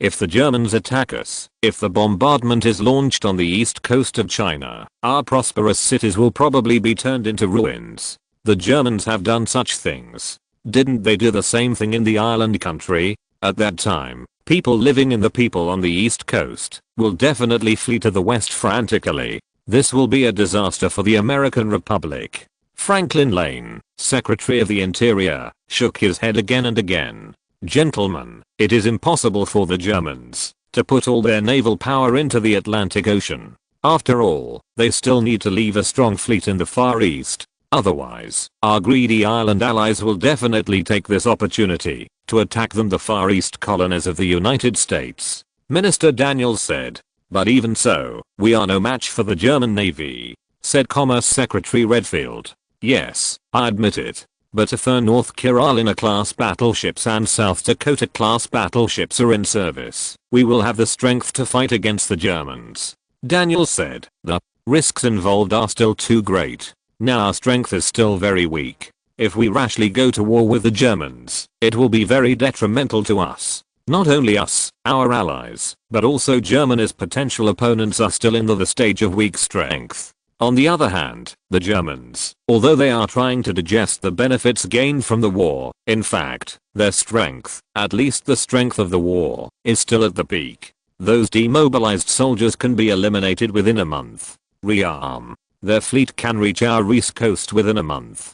If the Germans attack us at all costs, we are afraid that it will be difficult for us to resist. So, at this time, we had better not excessive stimulation of the Germans. Otherwise, we will pay a big price. War Secretary Garrison also said. Woodrow? President Wilson did not speak, but was listening to everyone's opinions. He needs to synthesize everyone's opinions before making a decision. Only in that way can the most correct judgment be made. In fact, President Woodrow Wilson does not want to tear himself apart with Germany now, because in his view, the current United States simply does not have the strength to defeat Germany. Chapter 987, Withdrawal. Gentlemen, this time the plan we launched in the Austro-Hungarian Empire has failed. The Austro-Hungarian Empire is too vulnerable. Their army has no combat effectiveness at all. In addition, the states that make up the Austro-Hungarian Empire betrayed one after another. This made the Austro-Hungarian Empire defeated before the war even started. Therefore, there is no need for us to invest additional forces. Secretary of State Bryan said. Well, everyone, I already know your opinions. Now, it is indeed not the time to tear faces with the Germans. If the Austro-Hungarian Empire can behave decently, we may be able to give them more help. Or said, if they can withstand the German attack, it is not impossible for us to send troops to land in Europe. However, now they are simply unable to support the wall with mud, so naturally we cannot be stupid enough to lose ourselves. Would President Woodrow Wilson said. But, Your Excellency, now the main force of the German Navy is chasing the Austro-Hungarian Navy. The Germans have assembled all the strength of their home fleet, Mediterranean fleet and Indian Ocean fleet. The Austro-Hungarian Navy, although it has 16 capital ships, however, the performance of those battleships can compete with the new battleships of the German Navy. Therefore, the Austro-Hungarian Navy, although it has 16 capital ships, however, the performance of those battleships can compete with the new battleships of the German Navy. Hungarian Empire must have lost in this naval battle. In addition, the German Navy mobilized a lot of power. This makes their strength in the Atlantic Ocean seriously empty, and this is also an opportunity for us. Once the German Navy wipes out the Austro-Hungarian Navy and the local fleet returns to the Atlantic Ocean, our strength will once again be at a disadvantage. At that time, we will facing the oppression of the Germans again. Admiral William Benson said. The generals of the US Navy undoubtedly hope to take this opportunity to deal a severe blow to the German Navy. In this case, at least the gap in strength between the two navies can be further shortened. Even if the German Navy reports retaliation next, they can use coastal defense artillery to fight against it, and then reaccumulate their strength, and wait for the opportunity. If this opportunity is missed, the US Navy may never find such a good opportunity again. They will all be suppressed by the German Navy for a long time to come. Although the Austro-Hungarian Navy is not as powerful as the German Navy, if they can cause certain casualties to the German Navy, such as sinking or severely damaging a few German capital ships, that would be great. Minister Garrison said. It's probably very difficult. The main guns of the Austro-Hungarian Navy have a maximum caliber of only 350mm. Even the 343mm main guns with 50 times the caliber of the warships sold to them by the Germans have strong armor-piercing capabilities, but I'm afraid it was also unable to penetrate the main armor of the new German battleships. Therefore, it is almost impossible for the Austro-Hungarian Navy to seriously damage or even sink the new German battleships. Minister Daniels shook his head again and again. Everyone, why don't we make a decision after the results of the naval battle between the German Navy and the Austro-Hungarian Navy come out? If the Austro-Hungarian Navy can really cause some casualties to the German Navy, we may take a risk. However, if the Austro-Hungarian Navy has nothing to do with the German Navy, then we should take the initiative to retreat to avoid further intensification. Secretary of State Bryan suggested. Well, this is a good idea, President Woodrow Wilson said. Secretary of the Navy Daniels and Chief of Naval Operations Admiral William Benson, although they felt a little dissatisfied, they still nodded. After all, if the US Navy takes the initiative to retreat again this time, they will undoubtedly lose face again. This will also cause a great blow to the morale of the US Navy. The decisive battle between the German Navy and the Austro-Hungarian Navy did not make the United States wait too much. That evening, they had already received the news. The US cabinet and the generals of the US Navy all turned pale after learning the final result. Unexpectedly, the Americans won again. And they won the victory at an extremely small price. Not even one of their capital ships suffered moderate trauma. The US Navy is really too powerful. Would President Woodrow Wilson sighed. The other ministers of the American cabinet also nodded again and again. The strength of the German Navy once again shocked them. Obviously, in this case, the US Navy will be even more unable to act rashly. Otherwise, once the undamaged German Navy launches a counterattack, it is definitely not something the US Navy can resist. At that time, the east coast of the United States will be devastated. Such a price cannot be afforded by the United States. Minister Daniels, General Benson, do you have any comments? President Woodrow Wilson asked. Obviously, President Woodrow Wilson has made a decision to ensure the safety of the US Navy, even if it means losing face again. After all, it's not easy for them to save these family assets. Once lost, they have to start all over again. No matter how rich and powerful the United States is, it cannot afford such a loss. Your Excellency, we have no objection. Minister Daniels said. Your Excellency, I will give the fleet an order to retreat. Admiral William Benson also said. They also know that choosing to give in at this time is the best way. When Admiral William Benson's order to retreat reached the hands of Admiral Henry Mayo, commander of the Atlantic Fleet, Admiral Henry Mayo did not object, but complied with the order. Actually, Admiral Henry Mayo's attitude changed after he learned that the German Navy had eliminated the Austro-Hungarian Navy at a small cost. He didn't need to think about it to know that the German Navy's home fleet, even the Mediterranean fleet, had been rushing back. Once the main force of the German Navy rushed back, there was enough strength to eat them. If you stay any longer, it will be very dangerous.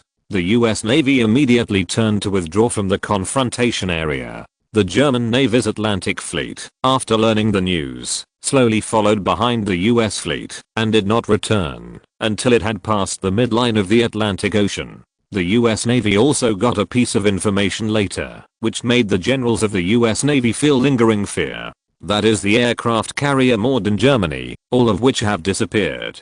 There is no doubt that those aircraft carriers are all in the Atlantic Ocean. If a war really breaks out, everyone can imagine what the consequences will be with their toes. Chapter 988, Karl's Poisonous Oath. Your Majesty, the Americans have retreated. The Atlantic Fleet is following them, and they will not come back until they have crossed the midline of the Atlantic Ocean. Marshal Reinhard Scheer smiled. There is no doubt that in this confrontation with the US Navy, the German Navy once again won. The Americans were once again overwhelmed by the mighty strength of the German Imperial Navy. Such a victory is undoubtedly very face-saving. Of course, the corresponding is that the US Navy was once again slapped in the face. This will undoubtedly further stabilize the throne of the German Navy's maritime supremacy. It seems that the Americans have learned that we killed the Austro-Hungarian Navy at a small cost. They are not fools, knowing that under such circumstances, continuing to confront each other will not benefit them at all. Qin Tian said, "Yes, Your Majesty. Once the Imperial fleet returns and even the Mediterranean fleet enters the Atlantic Ocean, it will be enough to easily consume the American fleet. In that case, the strength of the aircraft carrier will not even need to be exposed." Marshal Reinhard Scheer said, although the Imperial Navy still uses capital ships as its main force on the surface, in fact, the main force of the Imperial Navy has long been aircraft carriers. Apart from participating in the war in the last World War, the aircraft carrier of the Imperial Navy has never had any war operations until now. Not for anything else. The main reason is to ensure that the real combat power of the Imperial Navy's aircraft carrier is not leaked. After all, the carrier-based aircraft of the Imperial Navy are now able to use medium-sized aviation torpedoes, which has improved a lot compared to the last World War. Qin Tian nodded. Well, since the Americans have retreated, let's stop this time. The Austro-Hungarian Empire has been destroyed, and the most important thing for the empire now is to stabilize the situation and ensure the empire's respect for Austria. Annexation. There will be no surprises. Yes, Your Majesty. However, Your Majesty, the United Fleet did not find Caroline in the Austro-Hungarian Navy. According to the information we have learned, Caroline may have gone to the United States in advance. Marshal Reinhard Scheer said.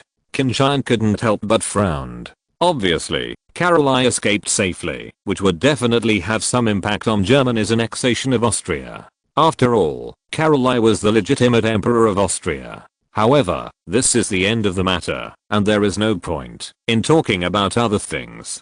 Qin Tian knew that, since Caroline had left the Austro-Hungarian Navy in advance, the possibility of them capturing Caroline was almost gone. Your Majesty, we can send a fleet to search in the South Atlantic and South Pacific Oceans. In this case, we may find something. Marshal Reinhard Scheer suggested.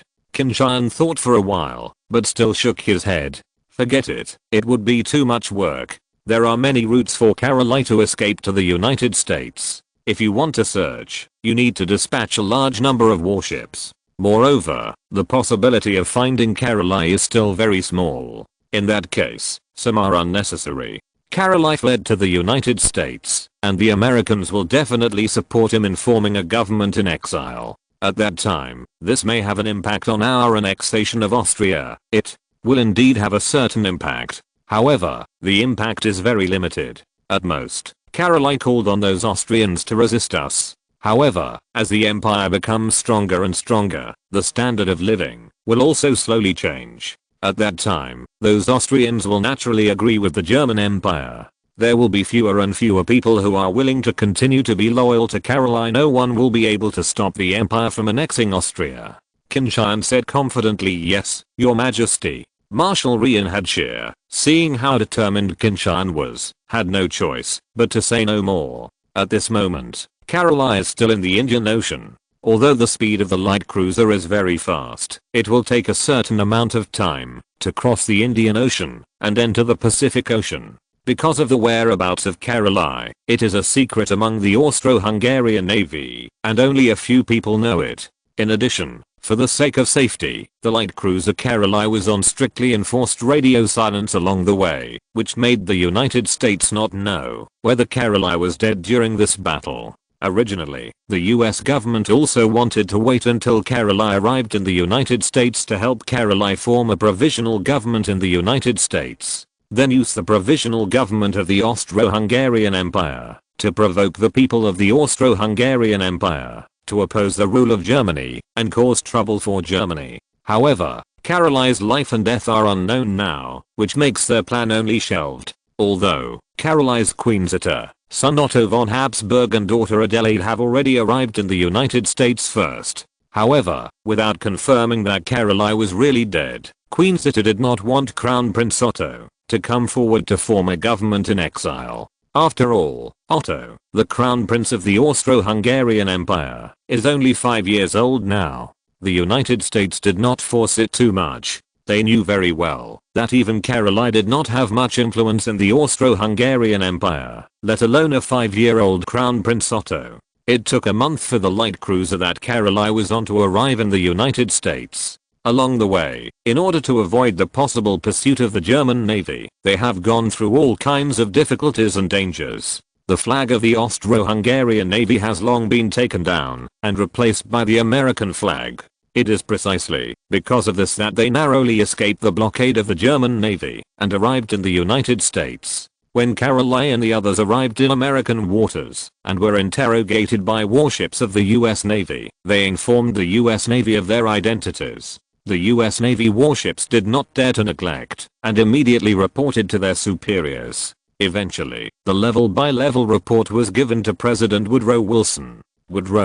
President Wilson immediately ordered to cover the light cruiser Caroline was riding on to the Norfolk Naval Base. Moreover, the arrival of Caroline in the United States must be kept strictly confidential. On the way to the Norfolk Naval Base, Caroline couldn't help asking the US Navy about the situation of the Austro-Hungarian Navy. When the US Navy told Caroline that the Austro-Hungarian Navy had been wiped out and even Admiral Lantern House sank with the ship, Caroline was completely stunned. Germans, William III, please remember, one day, if the Austro-Hungarian Empire can be restored, I will definitely kill the entire Hohenzollern royal family, Caroline said through gritted teeth.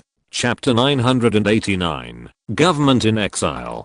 God bless Your Majesty the Emperor, you are safe and sound, which is really great. US President Woodrow Wilson beamed with joy. Although, Caroline looks a lot more embarrassed now, and also looks a little older.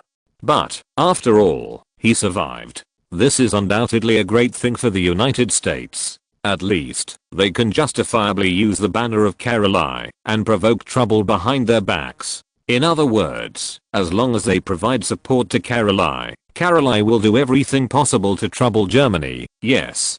God bless. Although, God did not bless the Austro-Hungarian Empire and let this great empire fall. But I firmly believe that God will not abandon us. One day, the Austro-Hungarian Empire will be reborn from the ashes.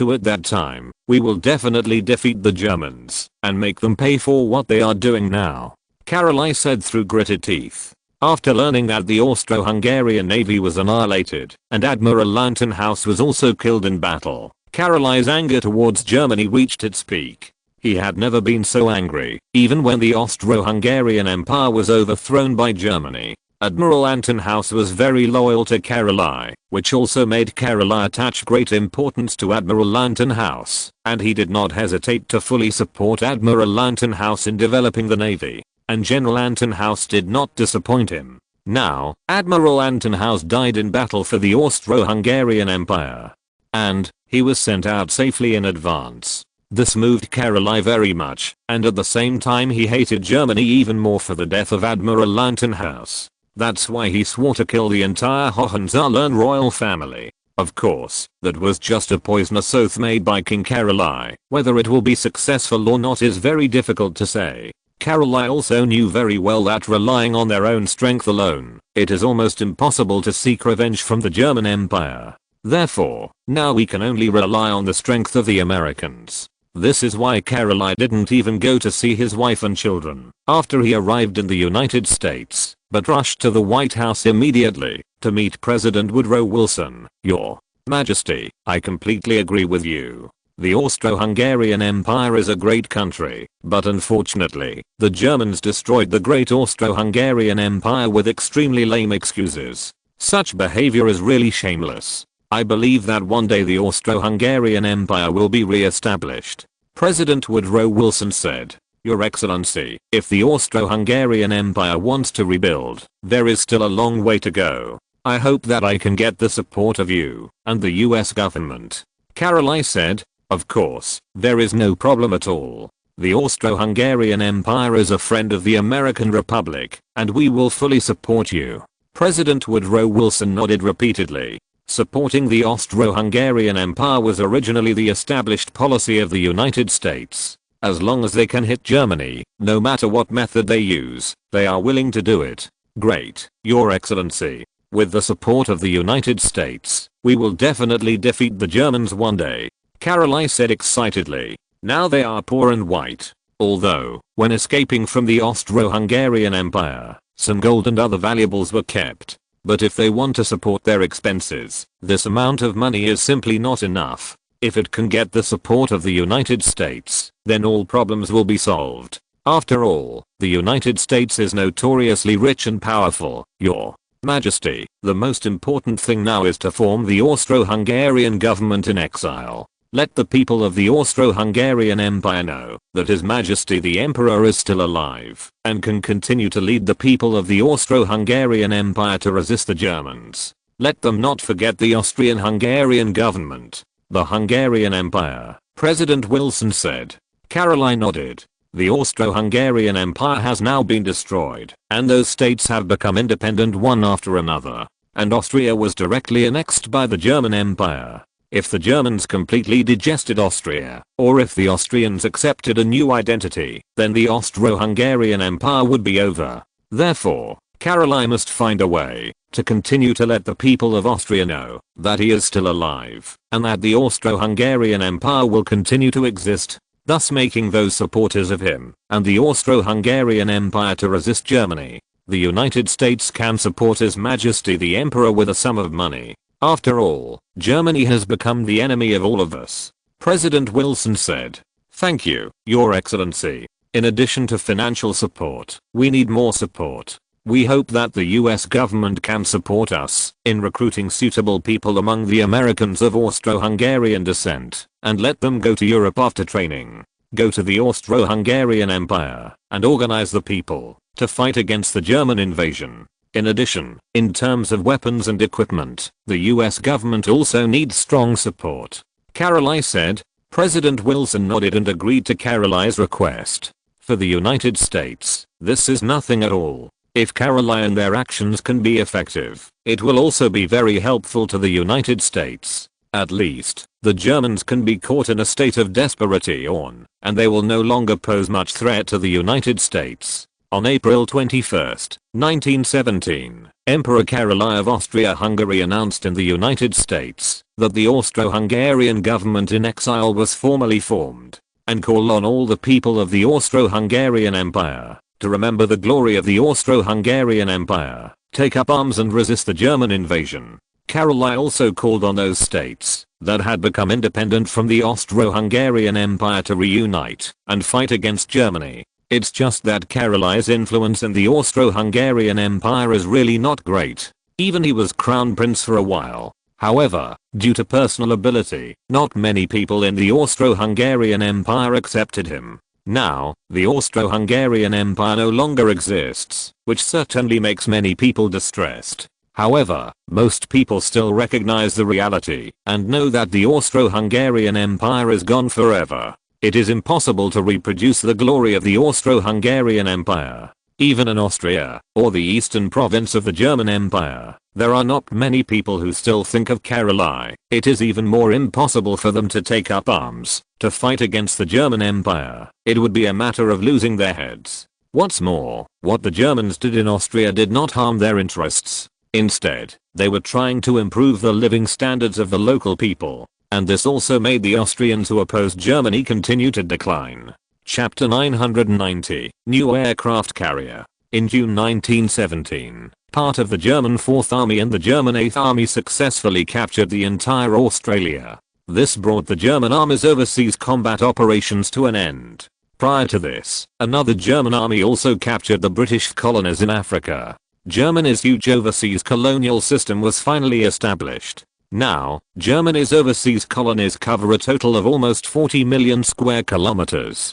This is why it includes all the overseas colonies of Britain and France, as well as all the overseas colonies of Italy in Africa. Compared with the British Empire, that dominated the world before the last World War, although it was called the Empire on which the sun never set, it was far from being comparable to the current German Empire. The huge overseas colonies not only provided Germany with a huge overseas market, but also provided a huge source of raw materials. It made Germany's industry start to take off again. Coupled with the fact that Germany's integration of Belgium and northern France has become smoother and smoother, Germany's industrial output value has begun to quickly catch up with the United States. It is expected that it will surpass the United States within 5 years, and there will be no problem. What has also changed is the lives of the German people. Although during the war, their lives were greatly affected. Even food purchases have been restricted. However, now they are also beginning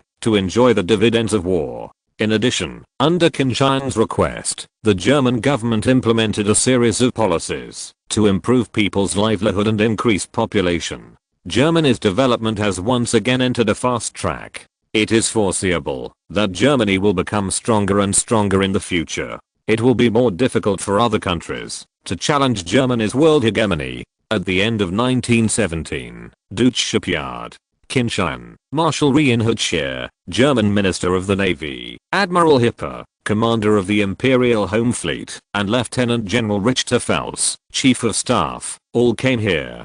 Today is a day when the construction of the first aircraft carrier of the new generation of the Imperial Navy begins. Qin Tian and the senior officials of the Navy all attached great importance to this. After all, the German Navy no longer builds capital ships, which means that the main force of the Navy in the future can only rely on these aircraft carriers that carry carrier-based aircraft and attack the enemy hundreds of kilometers away. Your Majesty, everything is ready.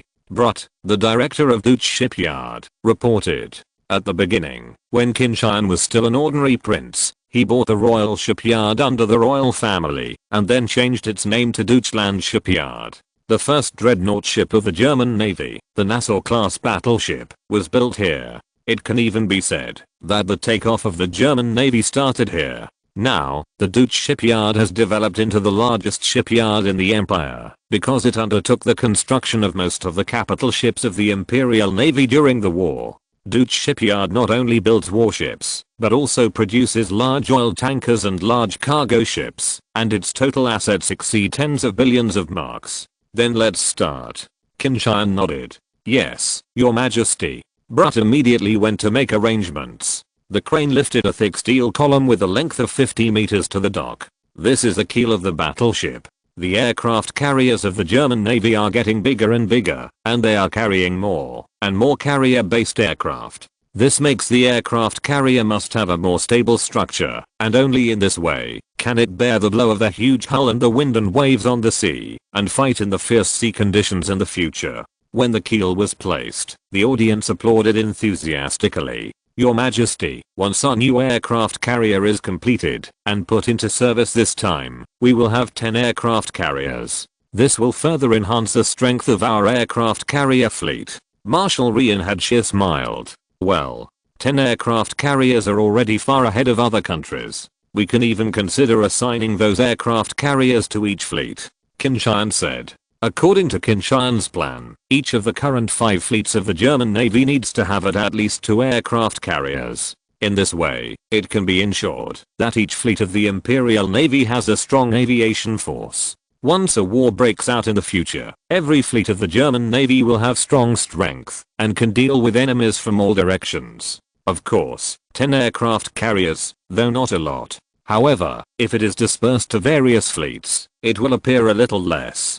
However, the German Navy did not just build these 10 aircraft carriers. After this batch of aircraft carriers is completed and put into service, more new aircraft carriers will continue to be built in the future, making the German aircraft carrier fleet even stronger. Your Majesty, for the 4 aircraft carriers this time, the Deutsch shipyard will build the first ship Deutschland, and the other 3 ships will be built by other 3 shipyards. It is expected that all 4 Deutschland will be built in 3 years at the latest. Class aircraft carriers, they will all be in service. Marshal Reinhard Scheer continued. The 4 aircraft carriers built by the German Navy in this batch are named Deutschland class aircraft carriers. Deutschland class aircraft carrier, with a full load displacement of 28,000 tons, adopts a full deck, a fully enclosed hangar, and a single-sided island. It is basically not much different from the aircraft carriers of later generations. On the next level aircraft carrier, an angled deck will be tried to further improve the aircraft carrier's ability to take off and land carrier-based aircraft. Compared with the upper level Wilhelm the Great class aircraft carrier, the displacement of the Deutschland class aircraft carrier has only increased by 2,000 tons. However, because of the more reasonable shooting, the Deutschland class aircraft carrier can carry more carrier-based aircraft. The Wilhelm class aircraft carrier can only carry 64 combat aircraft, while the number of combat aircraft carried by the Deutschland class aircraft carrier has risen to 80. Among them, there were 24 fighter jets, 28 dive bombers, and 28 torpedo attack planes. The overall combat effectiveness is at least 20% higher than that of the Wilhelm the Great class aircraft carrier. 4 Deutschland class aircraft carriers, the first ship is named Deutschland, the second ship is named Germany, the third ship is named Ariane, and the fourth ship is named Oscar. Because of Qin Tian's emphasis on aviation technology, Germany's aviation technology is already far ahead of other countries at this moment, and it is even developing faster than in another time and space. If you're listening to this novel on a channel other than Fanfic World, it means they downloaded and uploaded it without effort. We cordially invite you to visit our channel, Mundo Fanfic Novelos. There you'll find the original version of this story and you can explore many other novels of various genres. We're waiting for you to immerse yourself in a world of incredible novels. Chapter 991, Armament Development. After the groundbreaking ceremony for the first ship of the Imperial Navy's Deutschland class aircraft carrier, the Deutschland, Qin Tian did not leave the Deutschland shipyard immediately, but inspected the Imperial Navy's Aircraft Carrier Research Institute. The construction of the Deutschland class aircraft carrier has started, but this does not mean that the German aircraft carrier design has stopped. Even if the Deutschland class aircraft carrier is in service, the German Navy only has 10 aircraft carriers, which is far from enough. Your Majesty, this is the next level aircraft carrier of the Imperial Navy. Its full load displacement will exceed 30,000 tons, reaching about 33,000 tons. It can carry more than 90 carrier-based aircraft. The hull structure and defense power will also be improved. It has been greatly enhanced. The air defense capability is also stronger than that of the previous aircraft carriers. The general in charge of the Aircraft Carrier Research Institute introduced to Qin Tian. Qin Tian nodded in satisfaction. From the appearance point of view, this class of aircraft carrier is very similar to the Essex class aircraft carrier of the US Navy in another time and space. The combat capabilities in all aspects are also very close. However, devices such as radar and sonar did not appear on this class of aircraft carriers because they were still under study. However, it is estimated that this class of aircraft carrier will not start construction until 3 to 4 years later. At that time, the technology of the Empire must have been improved again. Those advanced devices can be used completely. Because the war is over now, although the relationship between Germany and its opponents is very tense. However, war cannot be fought for a while. This makes the replacement of German military equipment completely unnecessary. In this way, it can ensure that the Empire will apply various advanced technologies to the military field. At the same time, the financial pressure on the Empire was much less. Your Majesty, this class of aircraft carrier has not yet been named. Please name them. Marshal Reinhard Scheer said. Qin Tian thought for a while, and then said, this class of aircraft carrier should be named Constellation class. The first batch of 4 ships are named Ares Taurus, Gemini and Cancer respectively. No. In the future, this level of aircraft carrier will be improved, and then subsequent models will be built. For example, the second batch of Constellation-class aircraft carriers can add an angled deck to recover landing aircraft. In this way, if this is the case, it will certainly cause some problems for the navigation of the aircraft carrier. However, it can greatly enhance the efficiency of the aircraft carrier's takeoff and landing of carrier-based aircraft, thereby enhancing combat capabilities. Qin Tian's suggestion made the engineers' eyes shine. At present, their thinking is almost still in designing the aircraft carrier to be larger so that it can carry more carrier-based aircraft, so as to improve the combat capability of the aircraft carrier in this way. But Qin Tian's suggestion made them see another direction of development, which is to improve the takeoff and landing efficiency of aircraft carriers through other methods. In this way, the combat effectiveness of the aircraft carrier will also be greatly improved. In addition, when designing a new aircraft carrier, don't forget to adopt more new technologies. Only in this way, our aircraft carrier will always be ahead of other countries. Qin Tian continued. Yes, Your Majesty. Everyone replied. Marshal Rian Hadshir, Minister of the Imperial Navy, already had a smile on his face. Qin Tian named the next level of aircraft carrier Constellation level, which means that at least 12 aircraft carriers will be built. Although it is divided into 3 batches, and one batch will be built in 3 to 4 years, it will be completed in almost 10 years. In that case, it means that the number of aircraft carriers of the German Navy will increase to 22. Of course, the Pioneer-class aircraft carrier that first entered service may have already been decommissioned, and even the Wilhelm the Great-class aircraft carrier will be decommissioned and sealed. However, the strength of the German Navy's aircraft carrier fleet is still the most powerful in the world. Qin Tian also had his considerations in doing this. It's almost 1918 now. When the Deutschland-class aircraft carrier enters service, I'm afraid it will have to wait until 1921 or even 1922. Once the subsequent 12 Constellation-class aircraft carriers enter service, it may not be until 1932. At that time, international relations should also be very tense. At that time, the Constellation-class battleship and subsequent aircraft carriers will become the main force of the German Navy in the war.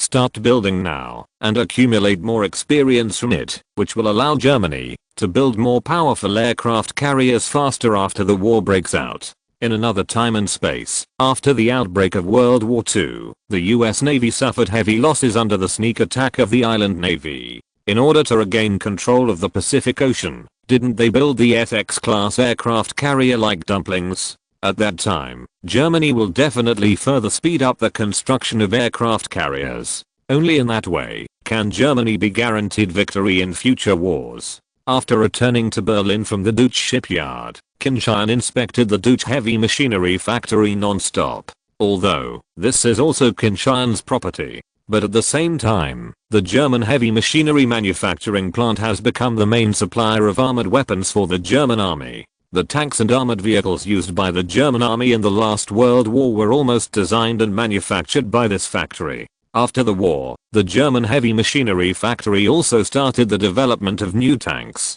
At Qin Tian's request, they began to study medium tanks and heavy tanks respectively. As for light tanks, they are fast though. But the firepower is weak, the armor is weak, and there is no survivability on the battlefield. Therefore, the German army directly abandoned light tanks. Medium tanks, dubbed the title of Leopard, will be named after Leopard 1, Leopard 2, Leopard 3, etc.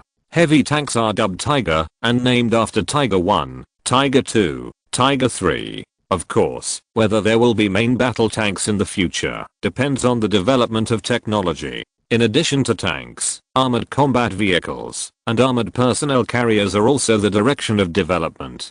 Qin Tian hopes that before the outbreak of future wars, the German army can be motorized and a small number of allied troops can be mechanized. At least those armored divisions must be fully mechanized. Only in this way can it be ensured that the German army will defeat powerful enemies one by one on the future battlefield. The Imperial Air Force is also taking the time to study new fighters, bombers, and ground attack aircraft. In particular, single-wing or metal fighters and long-range strategic bombers have become the focus of research. Chapter 992, British and American Efforts. When the German Navy's Deutschland-class aircraft carrier started construction, it was almost at the same time that Baltimore on the other side of the ocean was the US Navy's shipyard. A warship also held a groundbreaking ceremony. US President Woodrow Wilson, Secretary of the Navy Daniels, Chief of Naval Operations Admiral William Benson, Atlantic Fleet Commander Henry Mayo and a series of senior US Navy generals gathered at the shipyard. In addition to the Americans, British Prime Minister Churchill, British Secretary of the Navy Jellicoe, and a group of senior generals of the British Navy also appeared at the shipyard.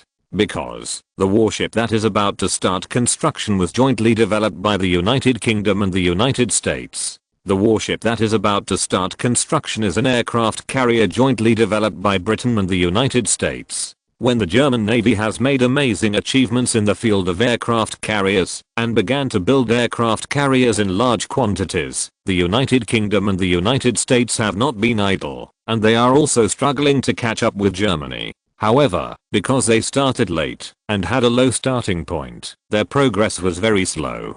But now, they are finally going to achieve zero breakthrough. Gentlemen, construction of our first aircraft carrier, the HMS Langley, is about to start. Although, compared with our enemies, we are already far behind. However, between us and our British allies with the efforts of the Germans, we are struggling to catch up with the Germans. I believe that soon we will be able to catch up with Germany and surpass them. Our enemy is very powerful, with the most powerful navy and army and air force in the world. They also have the most extensive colonies in the world. It will be a difficult and tortuous road to defeat them. However, I firmly believe that the American Republic and the British Empire, in the case of sincere unity, will have no problem defeating Germany. At least, our industrial output value exceeds that of Germany. It will take a lot of time for them to surpass us in this regard. The final victory must belong to us. President Woodrow Wilson said to everyone. Since the last World War, the United States has been defeated and lost face again and again in its confrontation with Germany. This not only made the US military aggrieved when they arrived, but even ordinary Americans almost lost confidence. President Woodrow Wilson knew very well that if this continues, they will definitely not have the courage to continue to confront Germany. This is undoubtedly very unfavorable for the United States. Now the United States is also beyond its control. Germany already regards the United States as the biggest potential opponent threatening its hegemony. Therefore, it is not that the United States does not want to confront Germany, and Germany will give up being hostile to them. In order to ensure the stability of its own hegemony, Germany will inevitably do everything possible to suppress the United States until the United States has no threat at all. Unless the United States is divided and becomes small countries one by one. Otherwise, Germany will not stop suppressing them. As long as the United States does not want to do that, it must fight back. Whether it is President Woodrow Wilson or other senior officials of the US government and military, of course they do not want to see such a result. Therefore, they can only grit their teeth and work hard to develop the US military, so that the US can have a slight chance of winning in future wars. British Prime Minister Winston Churchill also smiled. Although, the first aircraft carrier Langley will belong to the US Navy after its completion. However, soon the British Navy's own aircraft carrier will also start construction. The required materials were all provided by the United States, and Britain only needed to pay a very small amount of money to obtain these materials from the United States. In this way, they can build their own aircraft carrier with minimal cost. This is undoubtedly a great thing for the British government, which lost its homeland and survived only on Canada. Of course, the price they pay for this is that all kinds of high-tech must be shared with the Americans. In the future, even if they can defeat Germany and win the war, the technological strength of the United States will be greatly improved and become the real overlord. It is almost impossible for Britain to regain its supremacy. After President Woodrow Wilson's speech, the first keel of the aircraft carrier Langley was placed on the berth. Without experience, the progress of the construction of the aircraft carrier Langley will be very slow. It is estimated that it will take more than 3 years to be completed and put into service. And it will be an experimental aircraft carrier. The United States and the United Kingdom will accumulate experience in the construction and use of aircraft carriers on this aircraft carrier, as well as training in the takeoff, landing and application of carrier-based aircraft. The aircraft carrier Langley has a full load displacement of less than 20,000 tons, and can only carry 36 carrier-based aircraft. Fewer than the first class of aircraft carriers built by the German Navy a few years ago, the Pioneer-class aircraft carriers. In addition, the maximum speed of the Langley aircraft carrier is only 15.5 knots, and the hangar is also open. It looks very crude. However, after all, this is the first aircraft carrier built by the United States and the United Kingdom. Although it is simple and poor, it has achieved zero breakthroughs. The current cooperation between the United Kingdom and the United States is completely comprehensive. Not only on naval aircraft carriers, but also on capital ships and other warships. The capital ships that the United States is building, whether it is power or main guns, use a lot of British technology. Otherwise, it is impossible for the United States to improve its warship construction capabilities so quickly. For the Army, the M1 tank, the first generation tank jointly developed by the United Kingdom and the United States, has also begun testing. Once the tests pass, both countries will proceed to purchase separately. Of course, the rich and powerful United States will purchase more to strengthen the strength of the US Army. The United Kingdom will purchase less. After all, the performance of the M1 tank is still relatively simple from the current point of view, and it is not even comparable to the number 1 tank equipped by the German Army. For the Air Force, the fighter jet codenamed P-17 has also begun test flights. This is a new fighter jet jointly developed by the United Kingdom and the United States. Although it uses a double-layer wing and its maximum speed is only 180 kilometers, it is much already better than the aircraft equipped in the UK before. Even if it is not as good as Germany's advanced fighter jets, it is still a huge improvement. With the continuous efforts of engineers from the United Kingdom and the United States, they will develop more advanced models, so that the air forces of the two countries can have more powerful combat capabilities. Chapter 993, The Ambition of the Island Nation. In order to fight against the powerful Germany, Britain and the United States are doing their utmost to develop armaments. Similarly, another enemy of Germany in the Far East is also vigorously developing its armaments. The last time, Germany beat the island country badly. Not only did it spit out all the colonies in Nanyang that it took so hard to occupy, but even the large coastal cities in China were destroyed. This caused the island country a heavy loss. Fortunately, the United States has provided great support to the island countries. It not only provided them with a loan of $200 million, but also shipped a large amount of food to the island countries, allowing the island countries to tide over the difficulties. However, as soon as the crisis passed, the island country began to rearm its armaments. They suffered such a big loss under the hands of Germany. How could these islanders let it go? Whether it is the senior officials of the island's cabinet, the military, or even the ordinary islanders, they all want to avenge Germany. It's just that Germany is too powerful and is now the world's hegemon. With the current strength of the island country, if they rashly seek revenge from Germany, there will only be one final result, and that is to be pressed to the ground by Germany again. Therefore, until the strength becomes stronger, or until there is an excellent opportunity, the islanders can only choose to endure. Of course, in order to avenge Germany one day, the island nation's armament reconstruction must also be strengthened. The navy of the island country was almost wiped out by the German expeditionary fleet before. However, now they are growing again. 2 Fuso-class battleships entered service one after another, allowing the island country to once again have a capital ship, and it is an extremely powerful capital ship.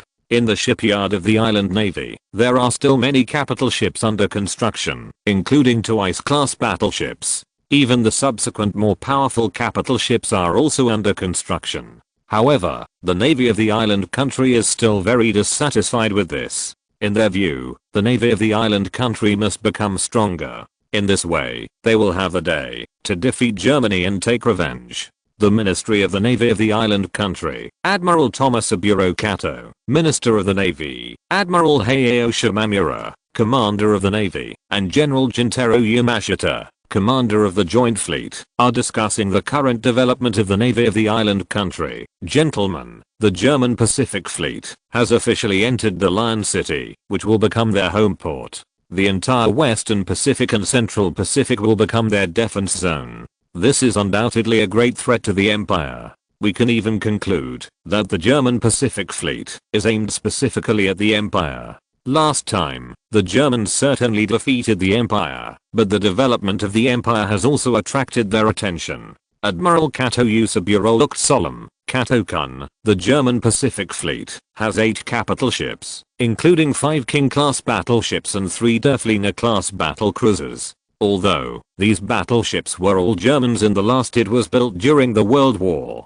But up to now, it is definitely a cutting-edge warship. Even our Fuso-class and Ice-class battleships may not be able to compare with them. Admiral Hayao Shimamura said. Yes, those capital ships of the Germans are equipped with 380mm main guns of 50 times the caliber. Our Fuso-class battleships and Ice-class battleships are equipped with 356mm main guns of 45 times the caliber guns. Although the number of main guns is 3 more, there is undoubtedly a big gap in overall combat effectiveness compared with the German battleships. The last war has undoubtedly proved that our battleships are no match for the German battleships.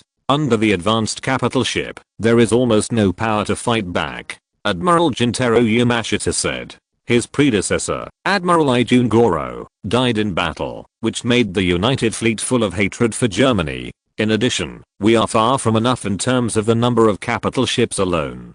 The German Pacific Fleet has 8 capital ships. Their Indian Ocean Fleet has 7 capital ships. It can be seen from the decisive battle of the Austro-Hungarian Navy that once a war breaks out, the German Navy will often assemble several fleets to meet the enemy. In other words, if there is another war between us and Germany, we may have to face not only its Germany's Pacific Fleet, I'm afraid that their Indian Ocean Fleet will have to be added. Even their Mediterranean Fleet may also join in. In that case, the Imperial Navy will face great pressure. Admiral Jintaro Yamashita continued.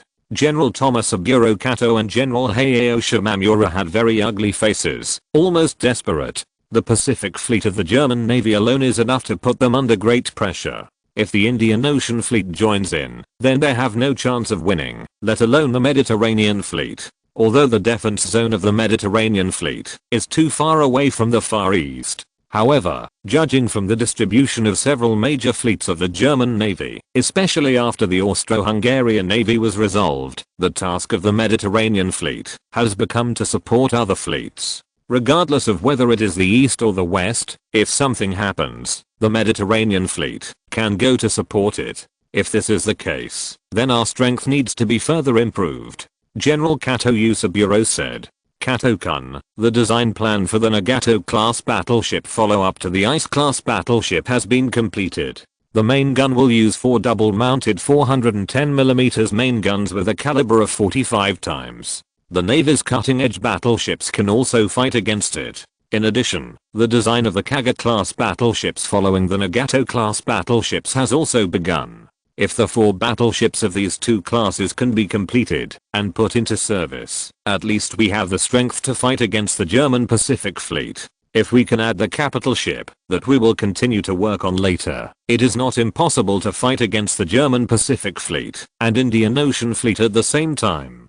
At that time, once when the Germans and the Americans fight, we can take the opportunity to defeat the German Pacific Fleet and Indian Ocean Fleet, and then march into the South China Sea, take all of the South China Sea, and even India. In that case, the takeoff of the empire will be just around the corner. General Hayao Shimamura said. General Jintaro Yamashita nodded again and again. General Kato Tomasaburo frowned. Although he also hoped that the island nation's navy would become stronger, it needed money. Chapter 994, Militarism. Your Excellency Prime Minister, gentlemen, Germany, the life and death enemy of the empire, has become even stronger after defeating the Austro-Hungarian Empire. Now, their Pacific Fleet has officially entered the Lion City, and the warships have begun to cruise in the Western Pacific. There are even traces of German warships on the coast of the empire, which is definitely a great threat to the empire. Admiral Thomas Aburo Kato said at a cabinet meeting.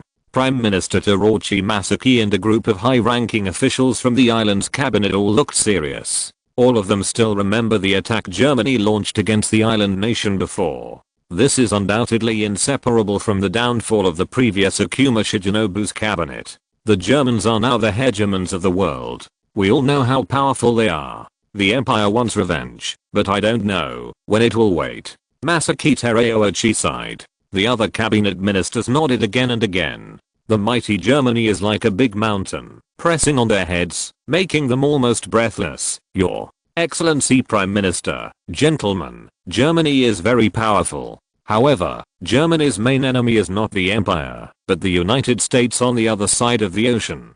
Therefore, even if we go to war with Germany, we will not be able to face the main force of the Germans. What we have to deal with should be Germany's Pacific Fleet, and at most the Indian Ocean Fleet. If we work harder, we will not have the strength to deal with them. Admiral Yusaburo Kato continued. He did not mention the Mediterranean Fleet, otherwise, it would definitely make these senior cabinet officials even more desperate.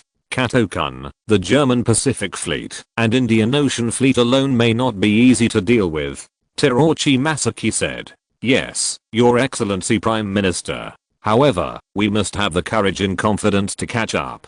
As long as we continue to increase investment in armaments, we will one day surpass them. In the future, defeating the Germans it is not impossible for these two large fleets. Admiral Yusaburo Kato continued. This time, General Kato Yusaburo's intentions were undoubtedly revealed. The other cabinet ministers also knew about it. Obviously, Admiral Yusaburo Kato hopes to further increase the Navy's budget. Terashi Masaki thought for a while, and then asked, Kato-kun, if the Navy wants to have the strength to fight against the German Pacific Fleet and Indian Ocean Fleet, how much do we need to continue to invest? Your Excellency, the Navy's Fuso-class battleships have already entered service, and the Ice-class battleships have also started construction. However, there are only 4 battleships of these two classes, which is only half of the German Navy's Pacific Fleet. Not enough. In addition, in terms of single ship performance, our Fuso class and Ice class are far behind the German Navy's battleships of the same class. Therefore, we urgently need more powerful capital ships. The design of the next level Nagato class battleship has been completed. It will be a battleship with a displacement of more than 30,000 tons, and equipped with 4 double-mounted 45 caliber 410mm main guns. Its performance is already comparable to that of Germany. The Navy's advanced battleships have faced. The Navy hopes that the construction of the Nagato-class battleships can start as soon as possible, preferably next year. The follow-up design work for more powerful capital ships also needs to start as soon as possible. In the next 10 years during the year, the Imperial Navy must have more than 16 powerful capital ships. Only in this way can the Imperial Navy be able to ensure that it can confront the German Navy. If you want to defeat the German Navy's Pacific Fleet and Indian Ocean Fleet, it is best to add 4 more 1 battleship, bringing the number of battleships in the Imperial Navy to 20. Admiral Yusaburo Kato spoke eloquently. However, after several other cabinet ministers listened to his point of view, their complexions have become unsightly. After all, there are 16 or even 20 battleships. The cost of each capital ship is very high, and it is not an exaggeration to say that it was piled up with money. Deducting the Fuso-class battleships already in service and the Ice-class battleships that have already been budgeted and started construction, there are still 12 to 16 ships needed. This is undoubtedly a lot of money. Kato-kun, the plan for 20 battleships is too huge. The Empire simply doesn't have that much money. If it's 16 battleships, maybe we can consider it. Terashi Masaki said. Thomas Aburo Kato nodded, and the island nation's navy is already very satisfied with getting 16 battleships. After all, their battleships can be regarded as newly built cutting-edge battleships. The capital ships of the German Navy, after 10 years, can only be regarded as old warships. At that time, the strength of the island nation's navy will undoubtedly stabilize the German Navy's Pacific Fleet and Indian Ocean Fleet. If there is a fight, the navy of the island country will undoubtedly have an advantage. Your Excellency, Prime Minister, I'm afraid it will be difficult for us to gather such a large amount of funds. Chief Accountant Fujita poured cold water on them. The current economy of the island country is not as good as in another time and space. In the First World War, not only did they not get much benefit, but they suffered huge losses. The war was over, and Germany also acquired the British colonies, which further squeezed the overseas market of the island country. In terms of funds, find a way to get another loan from the United States. Don't the Americans want us to fight against the Germans? It is only natural that they provide part of the funds to the empire, said Terachi Masaki. Hi, Your Excellency Prime Minister. Foreign Minister Ichiro Matono nodded. In addition, find a way to raise more funds from the country. For example, further increase the price of rice. Terachi Masaki continued. The price of food in the island country is undoubtedly very high, because most of the citizens of the island country buy food. This allows the island government to exploit the wealth in the hands of the people by manipulating the price of rice. As long as the price of rice is raised, all the hard-earned money of the people can be collected and scraped away. The island government can use the money to develop armaments, although the ministers of the island's cabinet believe that if the price of rice is further raised, it may cause resistance from the people. However, this is their only way, gentlemen. For the future of the empire, not only the navy must be strengthened, but also the strength of the army must also be strengthened. In the next 10 years, the imperial army must have 40 standing divisions and be ready for war. Masahide Temple said. This is undoubtedly preparing for war. Chapter 995, Arms Race. After the end of the World War, the international situation did not ease because of the outcome, but became more tense. First, Germany destroyed its original hardcore allies, further consolidating its dominance. But this also put great pressure on other countries, causing them to strengthen their armaments one after another. Germany's main opponents, except for Russia and Germany, are in the honeymoon period. Several other countries have already focused on strengthening their armaments. Even Russia is also worried that Germany will turn its face and deny people at some point and launch an attack on them. Therefore, Russia has always maintained a huge army. As the main force of the Russian army, the standing army remained at more than 4 million people. And the mobilization system has been strengthened, and the army of Russia can be doubled within 3 months. If Germany wants to attack Russia, it will undoubtedly be very difficult to defeat as many as 8 million or even tens of millions of Russia troops. It is precisely because of this that Russia dares to cooperate with Germany with confidence, although they know that this is seeking skin from a tiger. However, the leaders of Russia know that if they do not work hard to develop themselves, once Germany really launches an attack on them, they will be even more unable to resist. All major powers in the world are strengthening their armaments, which has also attracted the attention of Germany, Your Majesty. According to the information we have received, construction of the first aircraft carrier jointly developed by the Americans and the British, the Langley, has begun. Although the full load displacement of this aircraft carrier is less than 20,000 tons, it can only carry 36 carrier-based aircraft. However, it is certain that the United States and the United Kingdom will accumulate rich experience during the construction of the Langley aircraft carrier. It is foreseeable that after the Langley aircraft carrier is completed and put into service, the United States and the United Kingdom will probably build more and more powerful aircraft carriers one after another. In this case, the pressure on the Imperial Navy will probably be even greater. Marshal Reinhard Scheer, Minister of the Imperial Navy, was worried. Although, compared to the German Navy, the US Navy is still very weak. Even if the US Navy starts to speed up its development, it is undoubtedly impossible to catch up with the German Navy in a short period of time. However, this was enough to make Marshal Reinhard Scheer, the head of the German Navy, feel threatened. Qin Tian nodded, with the support of the British, although the Americans have just begun to build aircraft carriers. However, with their industrial strength, once they master the key technologies, they will definitely increase the speed of construction. However, there is no need for the empire to worry too much. After all, in this respect, the empire is already far ahead of them. They want to catch up with the empire, but they will not be able to catch up for a while. Next, the empire only needs to be further built step by step. We have already planned a good aircraft carrier keeps improving the performance of the aircraft carrier. At the same time, the performance of the carrier-based aircraft also keeps improving, which is enough to ensure that the Imperial Navy has always been ahead of the Americans. Marshal Reinhard nodded, but apparently he was not completely relieved. Once the war starts, the Empire will inevitably increase the speed of aircraft carrier construction. By then, the Empire's industrial strength will be stronger than that of the United States, and its shipbuilding strength will be far ahead of them.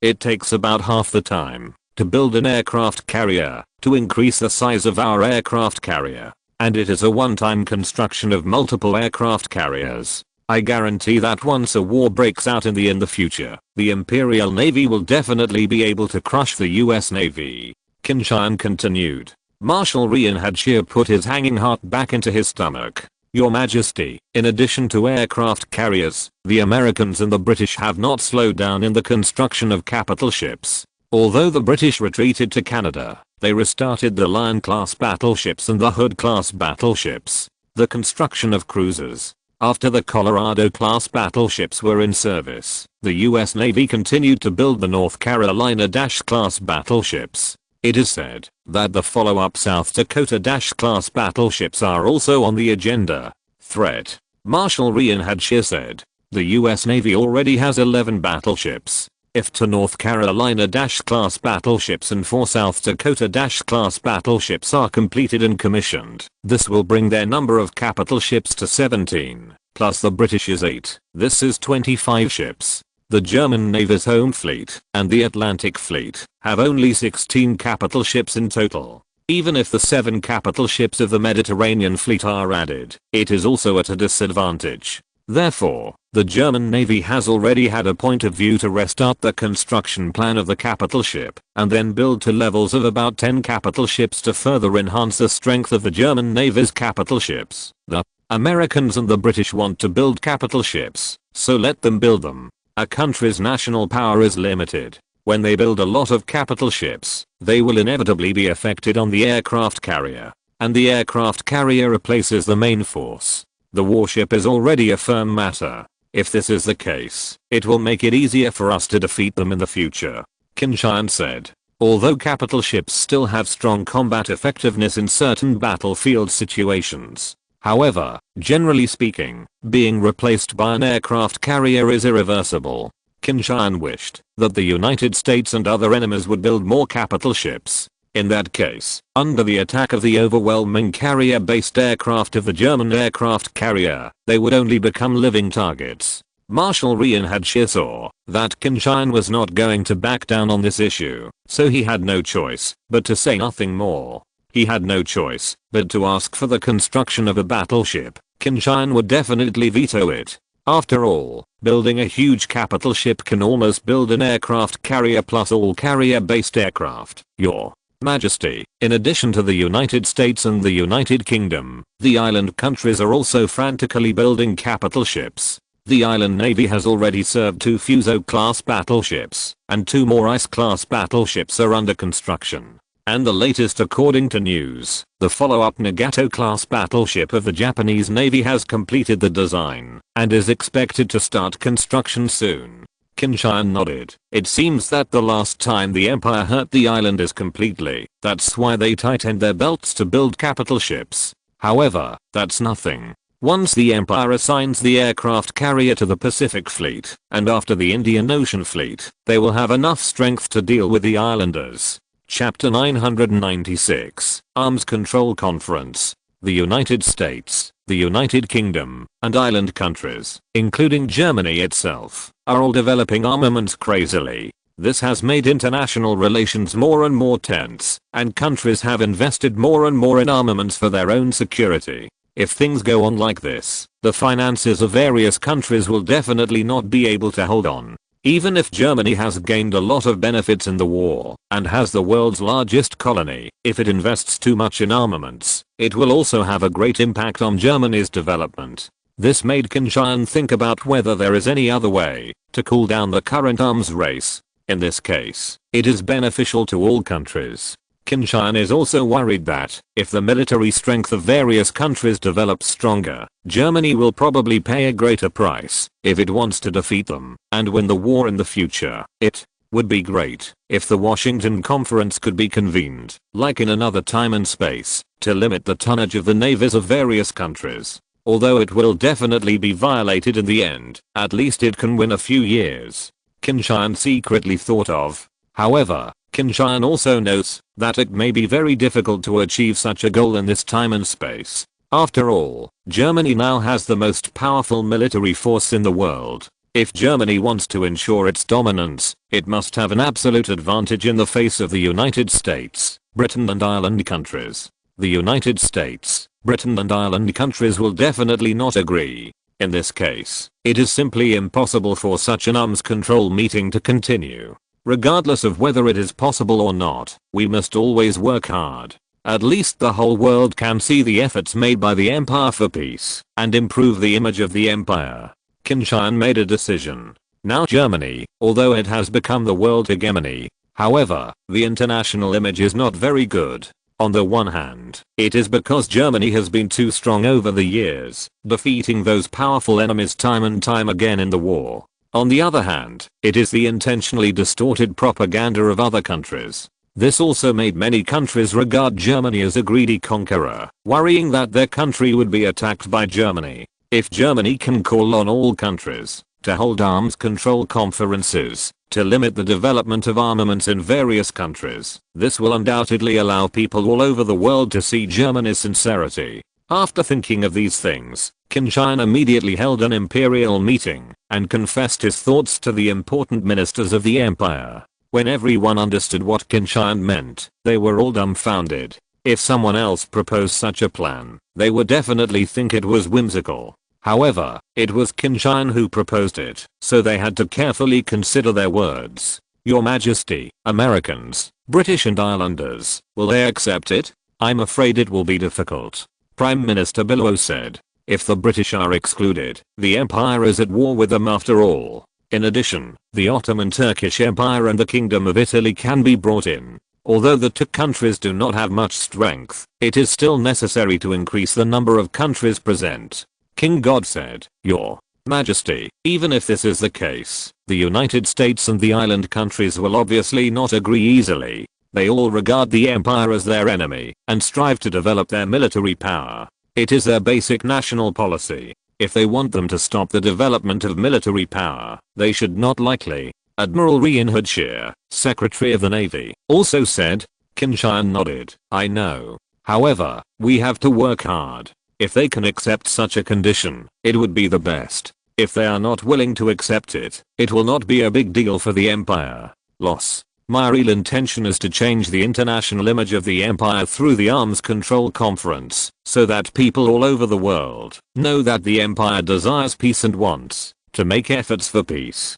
The important ministers of the empire couldn't help but shine. If this is the requirement, you can try your best. As long as the arms control meeting is successfully held, this will undoubtedly be a very plus point for Germany, Your Majesty. Then we can invite the United States, the island nations, the Ottoman Empire and the Kingdom of Italy to send delegations to Berlin to participate in the conference. It would be best if they accept. Their military development will be limited.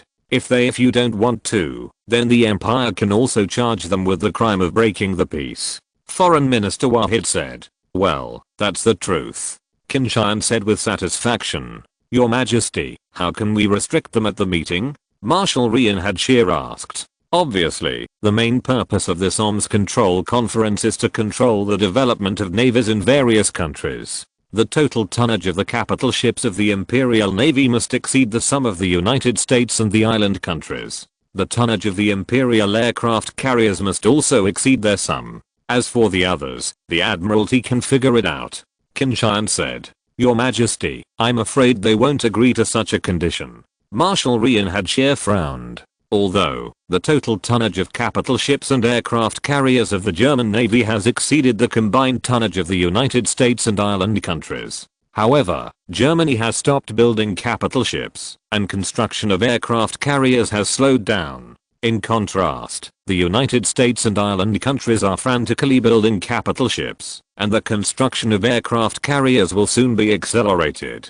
In this case, will they take the initiative to limit their own strength? That is obviously unlikely. This is the condition of the empire. If they don't accept it, then forget it. After all, with the status of the empire's world hegemon, it is already very rare to be able to actively limit military strength. Qin Tian said, "Your Majesty is right. If they continue to expand their armaments crazily, it will also put a great pressure on their finances. If they are not fools, they should seize the opportunity given to them by the empire." Prime Minister Bismarck said, "After all, no matter how rich and powerful the United States is, it cannot be compared with Germany. The wealth that Germany collects from the colonies every year alone is enough for Germany to maintain a strong military strength. But not in the United States. Especially when the British and the Islanders also need the support of the United States. It puts the United States under tremendous pressure." In July 1918, the German government officially issued a statement. For the sake of world peace, Germany hoped that major powers would send delegations to Berlin to attend a meeting on the control of the expansion of military power, so as to ease the tension in the world and maintain world peace. Chapter 997, Berlin Conference. Germany called for the convening of an arms control conference, which has generated extremely enthusiastic responses around the world. The crazy development of armaments by major powers has already made other small countries tremble with fear.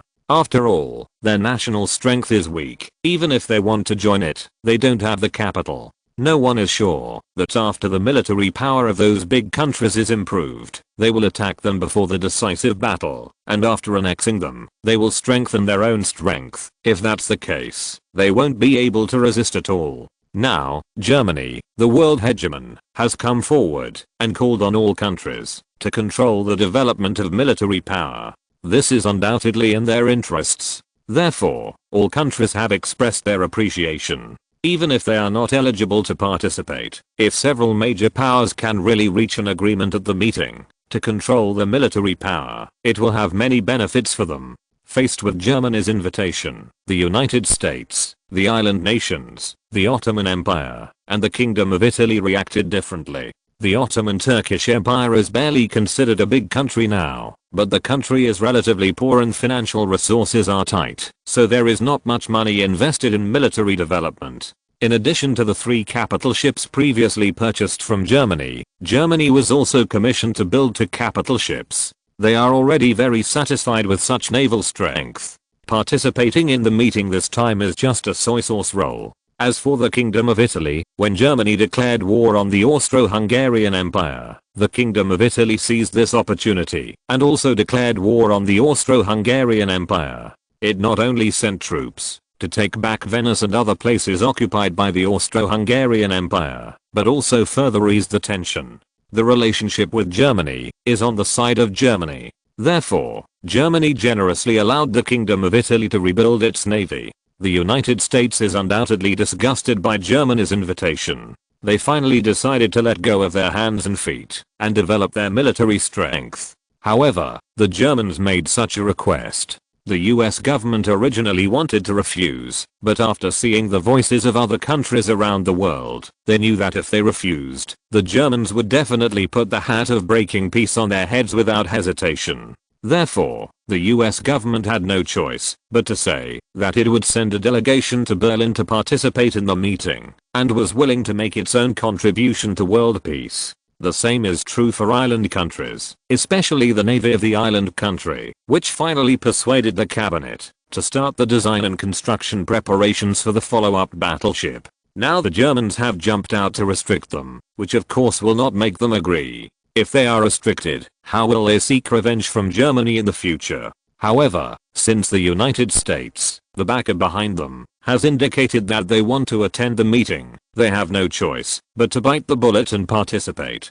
Admiral Thomas Aburo Cato, Minister of the Navy of the island country, has already made a statement within the Navy and will definitely ensure that the interests of the Navy of the island country will not be damaged. The Berlin Conference will be held on September 18th. Delegations from various countries will rush to Berlin before then. The main leaders of the US delegation are Secretary of State Bryan and Secretary of the Navy Daniels. The main leaders of the island country delegation are Foreign Minister Ichiro Moto and Marine Minister Tomasaburo Kato, and the leaders of the Ottoman Turkish Empire delegation are Grand Vigil, equivalent to Prime Minister or Prime Minister, ASEAN Minister of the Navy Fatih Pasha. The representative of the Kingdom of Italy is Prime Minister Orlando, and Minister of the Navy Francisco. Beginning on September 10th, these delegations arrived in Berlin one after another. The delegation from the island nation with the farthest distance arrived first. Although the islanders hate Germany and grit their teeth, on the surface, they are very respectful. This is mainly because the islanders worship the strong by nature, and even resentment is deeply buried in their hearts. Germany's current strength is undoubtedly the envy of the islanders and even jealousy. If they had such a strong strength as Germany, I'm afraid they would have already dominated the world.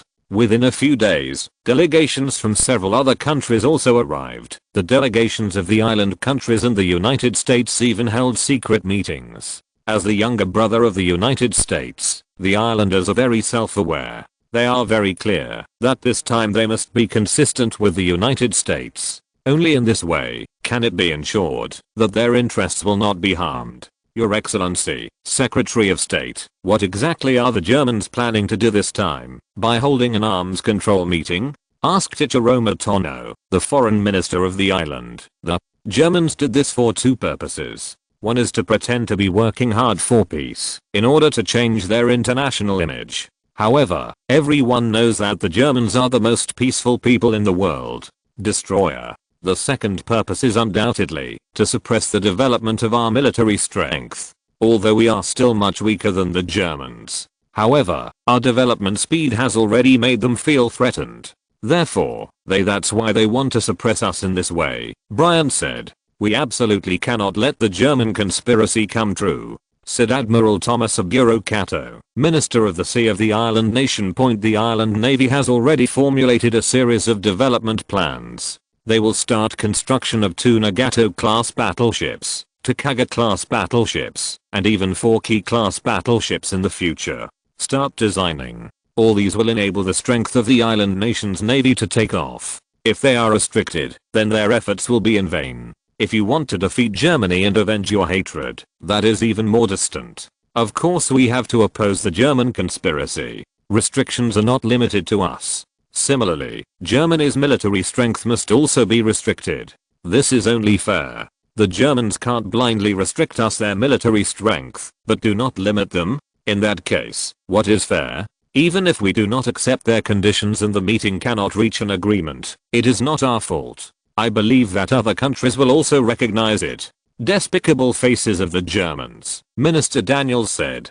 General Ichiro Moto and Tomasaburo Kato nodded again and again. Obviously, at this Berlin meeting, they will advance and retreat together. While the US delegation and the island country delegation met in secret, the Ottoman Turkish Empire delegation and the Italian Kingdom delegation were received by Kaiser Qin Tian. The heads of the delegations of the two countries even assured Qin Tian that they would remain consistent with Germany. These two countries can be regarded as being close to Germany. They know that if they offend Germany, the consequences will be very serious. Besides, they don't have extra financial resources to develop the navy, and it's not easy to give Germany a face. If you're listening to this novel on a channel other than Fanfic World, it means they downloaded and uploaded it without effort. We cordially invite you to visit our channel, Mundo Fanfic Novelos. There you'll find the original version of this story and you can explore many other novels of various genres. We're waiting for you to immerse yourself in a world of incredible novels. Chapter 998, Huge Differences. On the morning of September 18, 1918, the Arms Control Conference was officially held in the conference room of the German Chancellery, and representatives from various countries arrived here on time. Everyone knows that this meeting will definitely be full of verbal confrontation, and it will not go well. Everyone, thank you for being able to rush to Berlin, participate in this arms control conference, and work hard for world peace. The German Empire is a peace-loving country. We hope that the tense international situation will be eased. I hope that all countries can work hard with us. said the Prime Minister of the Empire, Billow, with a smile on his face. However, representatives of other countries scoffed at Billow's words. If Germany can be regarded as a peace-loving country, then the last World War would not have broken out. Germany's huge colonial empire will no longer exist. Next, let's discuss the specific content of this arms control meeting. Prime Minister Billow left the meeting room after finishing speaking. The representatives of Germany participating in this time are Foreign Minister Wachter and Navy Minister Ian Hutt, Air Marshal. Prime Minister Billow is only presiding over the beginning of the meeting. Of course, this is mainly because the top German officials do not think that this meeting will be a success, so Prime Minister Billow will not waste too much time on it. Everyone, we have found that the investment in naval armaments of various countries is now constantly increasing. This not only puts great pressure on the finances of various countries, at the same time, it also seriously affects the peace and stability of the world. Therefore, we hope that the first thing to do is to control the naval armament, German Foreign Minister Wachter said. Your Excellency, I don't know what the German side has to say about this, US Secretary of State Brian said steadily. The German Empire hopes that the tonnage of capital ships, aircraft carriers, and cruisers in each country will have an accurate value. If this value is reached, no new warships will be rebuilt before the old warships are dismantled. In this case, the size of the navy will restricted. World peace will also be maintained. Marshal Reinhard Scheer, Minister of the Imperial Navy, said. The representatives of the United States and Ireland countries attending the meeting frowned. They did not expect that Germany would control its naval power in this way. Well, this also means that if they want to obtain a stronger naval power, they have to obtain more ship tonnage. Your Excellency, Marshal, I don't know how the tonnage of these ships is allocated. Admiral Eusebio Cato asked. The empire is divided according to the size of the German navy. For example, in terms of capital ships, the empire is 1, the United States is 0.4, the island country is 0.2, the Ottoman Turkish Empire is 0.1, and the Kingdom of Italy is 0.1. That is, the tonnage of the battleships of the German Empire Navy is 1.5 million tons. The tonnage of the battleships of the United States is 600,000 tons. The tonnage of the battleships of the island countries is 300,000 tons, and the tonnage of the battleships of the Ottoman Turkish Empire is 150,000 tons. The tonnage of the kingdom's battleship is 150,000 tons. Marshal Reinhard Scheer said. As soon as Marshal Reinhard Scheer finished speaking, the representatives of the United States and the island countries looked very ugly. On the contrary, the representatives of the Ottoman Turkish Empire and the Kingdom of Italy seemed to have known this for a long time, and did not show anything else. The German Empire is the most powerful country in the world, and it has a capital ship tonnage of 1.5 million tons, which is completely appropriate. Ottoman Grand Vigilasi said. Yes, such a distribution plan is very reasonable. Italian Prime Minister Orlando also said. The representatives of the United States and the island countries were almost blown up. The representatives of the United States and the island countries were almost blown up. Tonnage of capital ships of Germany alone exceeds the sum of the other 4 countries. If this is reasonable, then what is unreasonable? If such a distribution plan is really followed, the United States and the island countries combined will only be 60% of Germany. At that time, if they want to defeat the German Navy, it is simply delusional. Your Excellency Marshal, the American Republic cannot accept such a distribution plan. We believe that with the military strength, international status and industrial output value of the United States, we should obtain capital ships of the same size as the German Empire. That is, 1.5 million. The tonnage of the capital ship is tons, said US Secretary of the Navy Daniels. Although, the US Navy now only has 11 capital ships, with a total tonnage of less than 400,000 tons. However, in the follow-up plan of the US Navy, they will build more than 15 capital ships. Moreover, those are powerful capital ships with thick armor, and equipped with 410mm main guns, with a tonnage of at least 50,000 tons, or even larger. In that case, even if the tonnage of the US Navy's capital ships does not reach 1.5 million tons, it will be almost the same. If it is limited to 600,000 tons, then none of the US Navy's plans can be implemented. This is absolutely unacceptable to the US Navy. The Navy of the island country cannot accept the scale of 300,000 tons. We must at least reach 80% of the size of the German Navy, that is, the scale of 1.2 million tons. The foreign minister of the island country, Admiral Eusebio Cato, also said, although the sum of the Fuso-class battleships already in service and the Ice-class battleships that will soon be in service in the island, the nation's navy is less than 140,000 tons. In addition to the 2 tiers of 4 battleships that will be built in succession, the total tonnage of the capital ships is less than 300,000 tons. However, how can the island nation's navy meet the size of a 300,000 ton battleship? If limited to this scale, they may not even be able to beat the German Navy's Pacific Fleet, let alone defeat the German Navy's Pacific Fleet and Indian Ocean Fleet. Therefore, Admiral Eusebio Cato directly opened his mouth, demanding a total tonnage of 1.2 million tons of battleships. In this case, they are enough to easily defeat the German Navy's Pacific Fleet and Indian Ocean Fleet. German Minister of Foreign Affairs Washington Minister of the Navy Reinhard Scheer, Marshal Reinhard Scheer, their faces suddenly turned ugly. They originally wanted to limit the tonnage of capital ships of the United States and island countries to below that of the German Navy. No matter how bad it is, the tonnage of the capital ships of the German Navy must be equal to the tonnage of capital ships of the United States and island countries. However, the 2 countries are now more outrageous than the other. The United States directly demanded the same scale as Germany, and even the island countries dared to open their mouths, demanding 80% of the tonnage of German battleships. If you agree to them, the German Navy will not have the slightest advantage in terms of capital ships, or even be at a disadvantage. Such a result is obviously not what Germany wants to see, and it is absolutely unacceptable to them. Chapter 999. The talk is broken. The requirements of the United States and the island countries are too great. The German Navy maintains a capital ship size of 1.5 million tons, which has been fully demonstrated.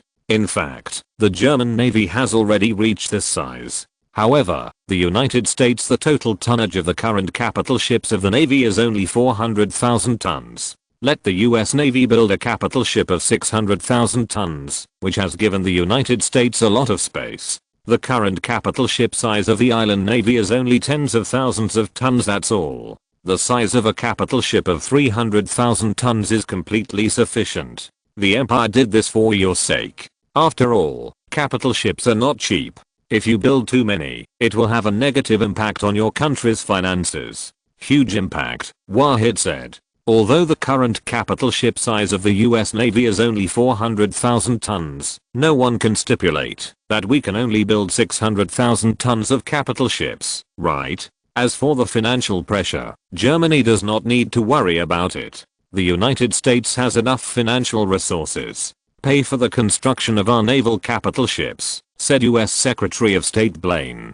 It is absolutely impossible to limit the size of the capital ship of the island nation's navy to 300,000 tons. We have enough financial resources to build more capital ships, said Ichiro Matono, Minister of Foreign Affairs of the island nation. Although, in order to develop the navy and build more warships for the navy, the island countries have decided to tighten their belts. However, they will definitely not back down on this issue. After all, if they want to defeat the German army in the Far East, the navy will be the most important. Only in this way can they ensure that, after defeating the German navy, they will expand to Southeast Asia, Australia, and India, and realize the countries take off. Wachter and Marshal Reinhard Scheer knew that the United States and the island countries would probably not back down this time. It will be very difficult to achieve their purpose. Well, the German Empire can make a little concession.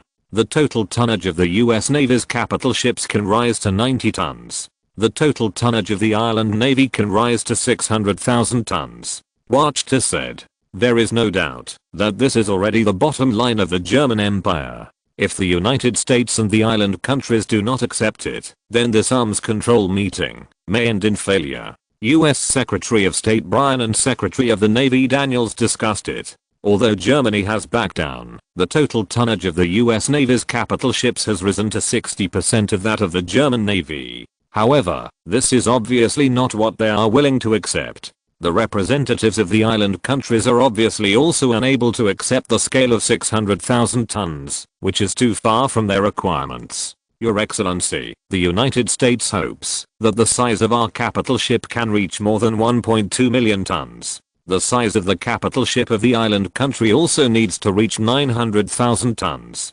Bryant said. Although the United States did not discuss these two figures with the island country, Bryant just said it directly. As the backer of the island country, the Americans can still do this. They believed that the islanders would not oppose them on this question. Island Foreign Minister Ichiro Matsuno and Minister of the Navy Kato Yusaburo frowned, but still didn't say much. Although, they will not be satisfied with the size of the capital ship of 900,000 tons, but since the Americans have said so, it is not easy for them to dismantle it. Big deal. When the time is up, just tear up the agreement. Anyway, the size of the capital ship of the island nation's navy is only tens of thousands of tons, and it will take a long time to reach 900,000 tons. However, this request made by the United States is still unacceptable to Germany. The United States and the island countries have already joined forces. Together, the tonnage of the battleship has reached 2.1 million tons, surpassing the total tonnage of the battleship of the German Navy by 600,000 tons.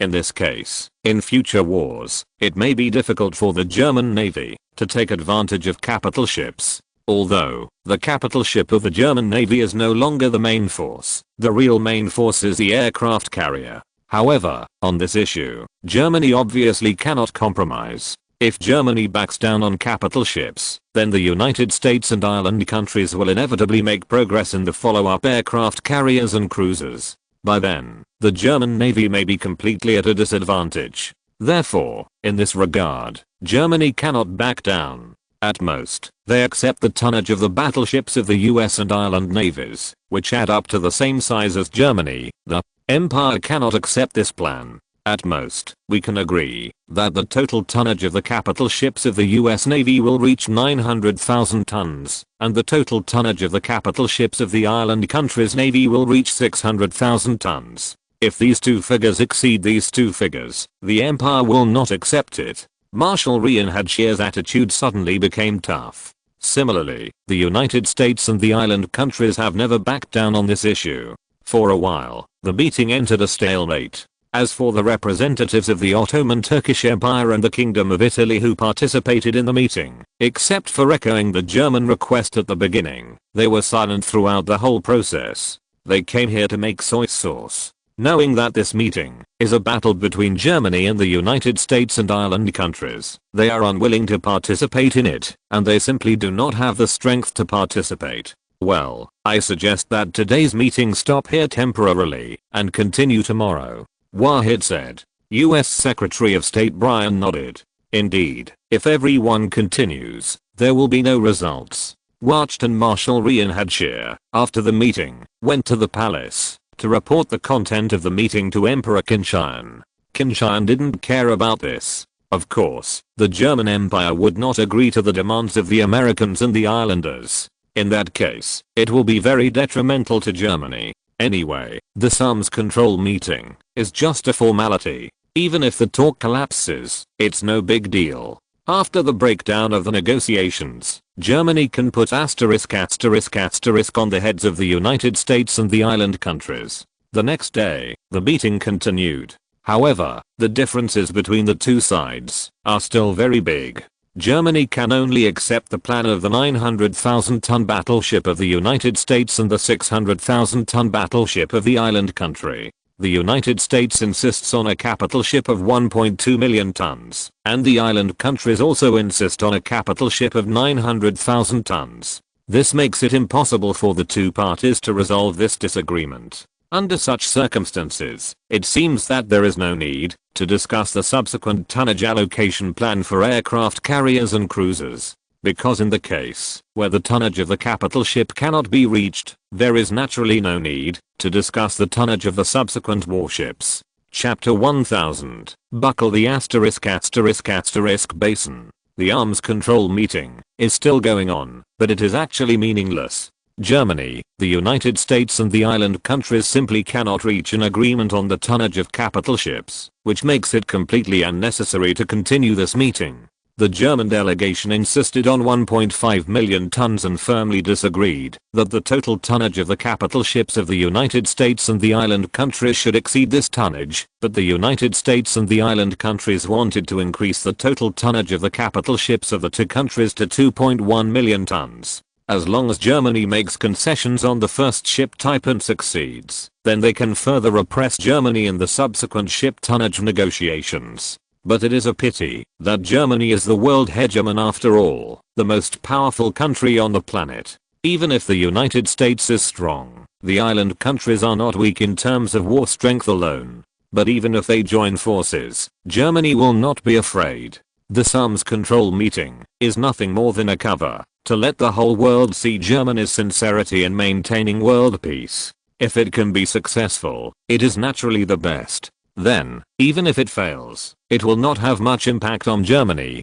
For a week in a row, the representatives of our own side still failed to reach an agreement. Under such circumstances, the Imperial Prime Minister Billow had to announce on behalf of the German Empire that the arms control meeting could not reach an agreement, and the meeting was suspended. However, as soon as the meeting was interrupted, German Foreign Minister Wachter announced at the press conference that the reason why the meeting could not go ahead was entirely because the United States and the island countries had opened their mouths. Germany, as the world hegemon and the most powerful country in the world, it has been tolerated that the two countries together can have the same tonnage of capital ships as the German Navy. However, they are still not satisfied and want to surpass Germany. Such a result is absolutely unacceptable to Germany. After all, Germany is the hegemon of the world, has the most extensive colonies in the world, and has huge overseas interests that need to be maintained. For world peace, Germany has made the greatest efforts and concessions. However, due to the reasons of the United States and the island countries, this arms control meeting cannot continue, making world peace impossible to achieve. There is no doubt that this time Germany has completely pinned the **** part of destroying world peace on the representatives of the United States and island countries. Most people in the world agree with this. After all, as the most powerful country in the world, it is already very good that Germany can achieve this step. It is really unreasonable for the United States and the island countries to want to surpass Germany. For a while, the international reputation of the United States and the island countries suffered a great blow. The last World War, although mainly broke out in Europe, however, the heavy losses caused have shocked countries all over the world. People all over the world are even more worried about whether the international situation will lead to the outbreak of the Second World War as the international situation becomes increasingly tense. At that time, will the scope go beyond Europe and expand to the whole world? After all, the United States is located in the Americas, and the island country is a country in the Far East. Once they go to war with Germany, then the World War will become a real world war. The United States and island countries will of course justify this. They also shifted the responsibility to Germany, claiming that Germany was too strong and wanted to suppress them, which made the arms control conference unable to achieve any results. It's just that, even if they made an excuse, there are not many international voices that are inclined to them. After all, Germany is the world's hegemon, and it seems to be a matter of course that it has the same tonnage of capital ships as the United States and the island countries combined. What's more, the German Navy will no longer build new capital ships, and it is enough to maintain the current fleet size. But the United States and the island countries are still ambitious to build more capital ships. From this point of view, who is more aggressive seems to be able to tell at a glance. Damn. Germans, this arms control meeting is a trap. It's just to show off in front of the people of the world, to show their sincerity in defending world peace. Now, the responsibility for destroying world peace is shifted to our head. President Woodrow Wilson was very speechless. Your Excellency, although we have made an excuse, the effect does not seem to be great. After all, we are now building warships in large quantities, which makes other countries subconsciously think that we are destroying peace. Secretary of State Bryan said speechlessly. After the arms control meeting ended, the American delegation set off. to return to the United States. However, while they were still on the road, Germany started propaganda, and all the responsibility for the failure of the military control conference was pushed on their heads. By the time Brian and the others got the news, it was obviously over. This time it's all a conspiracy of the Germans. We have already fallen into their conspiracy. It's useless to say anything else. Fortunately, this just affected our reputation a little bit, and it didn't, no big deal, said President Woodrow Wilson. Brian nodded. Your Excellency Daniels, the construction of naval ships should continue without external interference. I think that the Germans are doing this to affect our armament development. As long as we are not fooled, the Germans will take. We have no choice. After all, in future wars, we must do our best to win. As long as we win the war, everything will be easy to talk about. History is told by the victors. Woodrow Wilson said. Yes, Your Excellency the President. Minister Daniels nodded, and at the same time, he was relieved. He was originally worried that, due to the influence of public opinion, whether the US Navy's shipbuilding plan would be affected. But now it seems that he is worrying too much. As for the islanders, who are also accused, they don't care about these international public opinions at all. They have always done their own way. As long as they can get benefits, that's enough. The goals of the islanders have always been very clear. They just want to defeat Germany, take revenge, and then occupy all of Germany's colonies in the Far East and India. In this way, their country will be able to take off quickly. As the United States and Ireland countries continue to develop armaments frantically, the international situation has become even more tense. However, the development of armaments need to burn money. When the financial pressure of the United States and the island countries is increasing, they can't help but slow down the pace of armament expansion. End of this chapter. Thank you very much for reaching the end. Don't forget to like. Looking for more exclusive content and immediate access? Subscribe to our Patreon. Remember, every like, subscription, or donation encourages us to continue. Thanks to everyone. See you in the next video.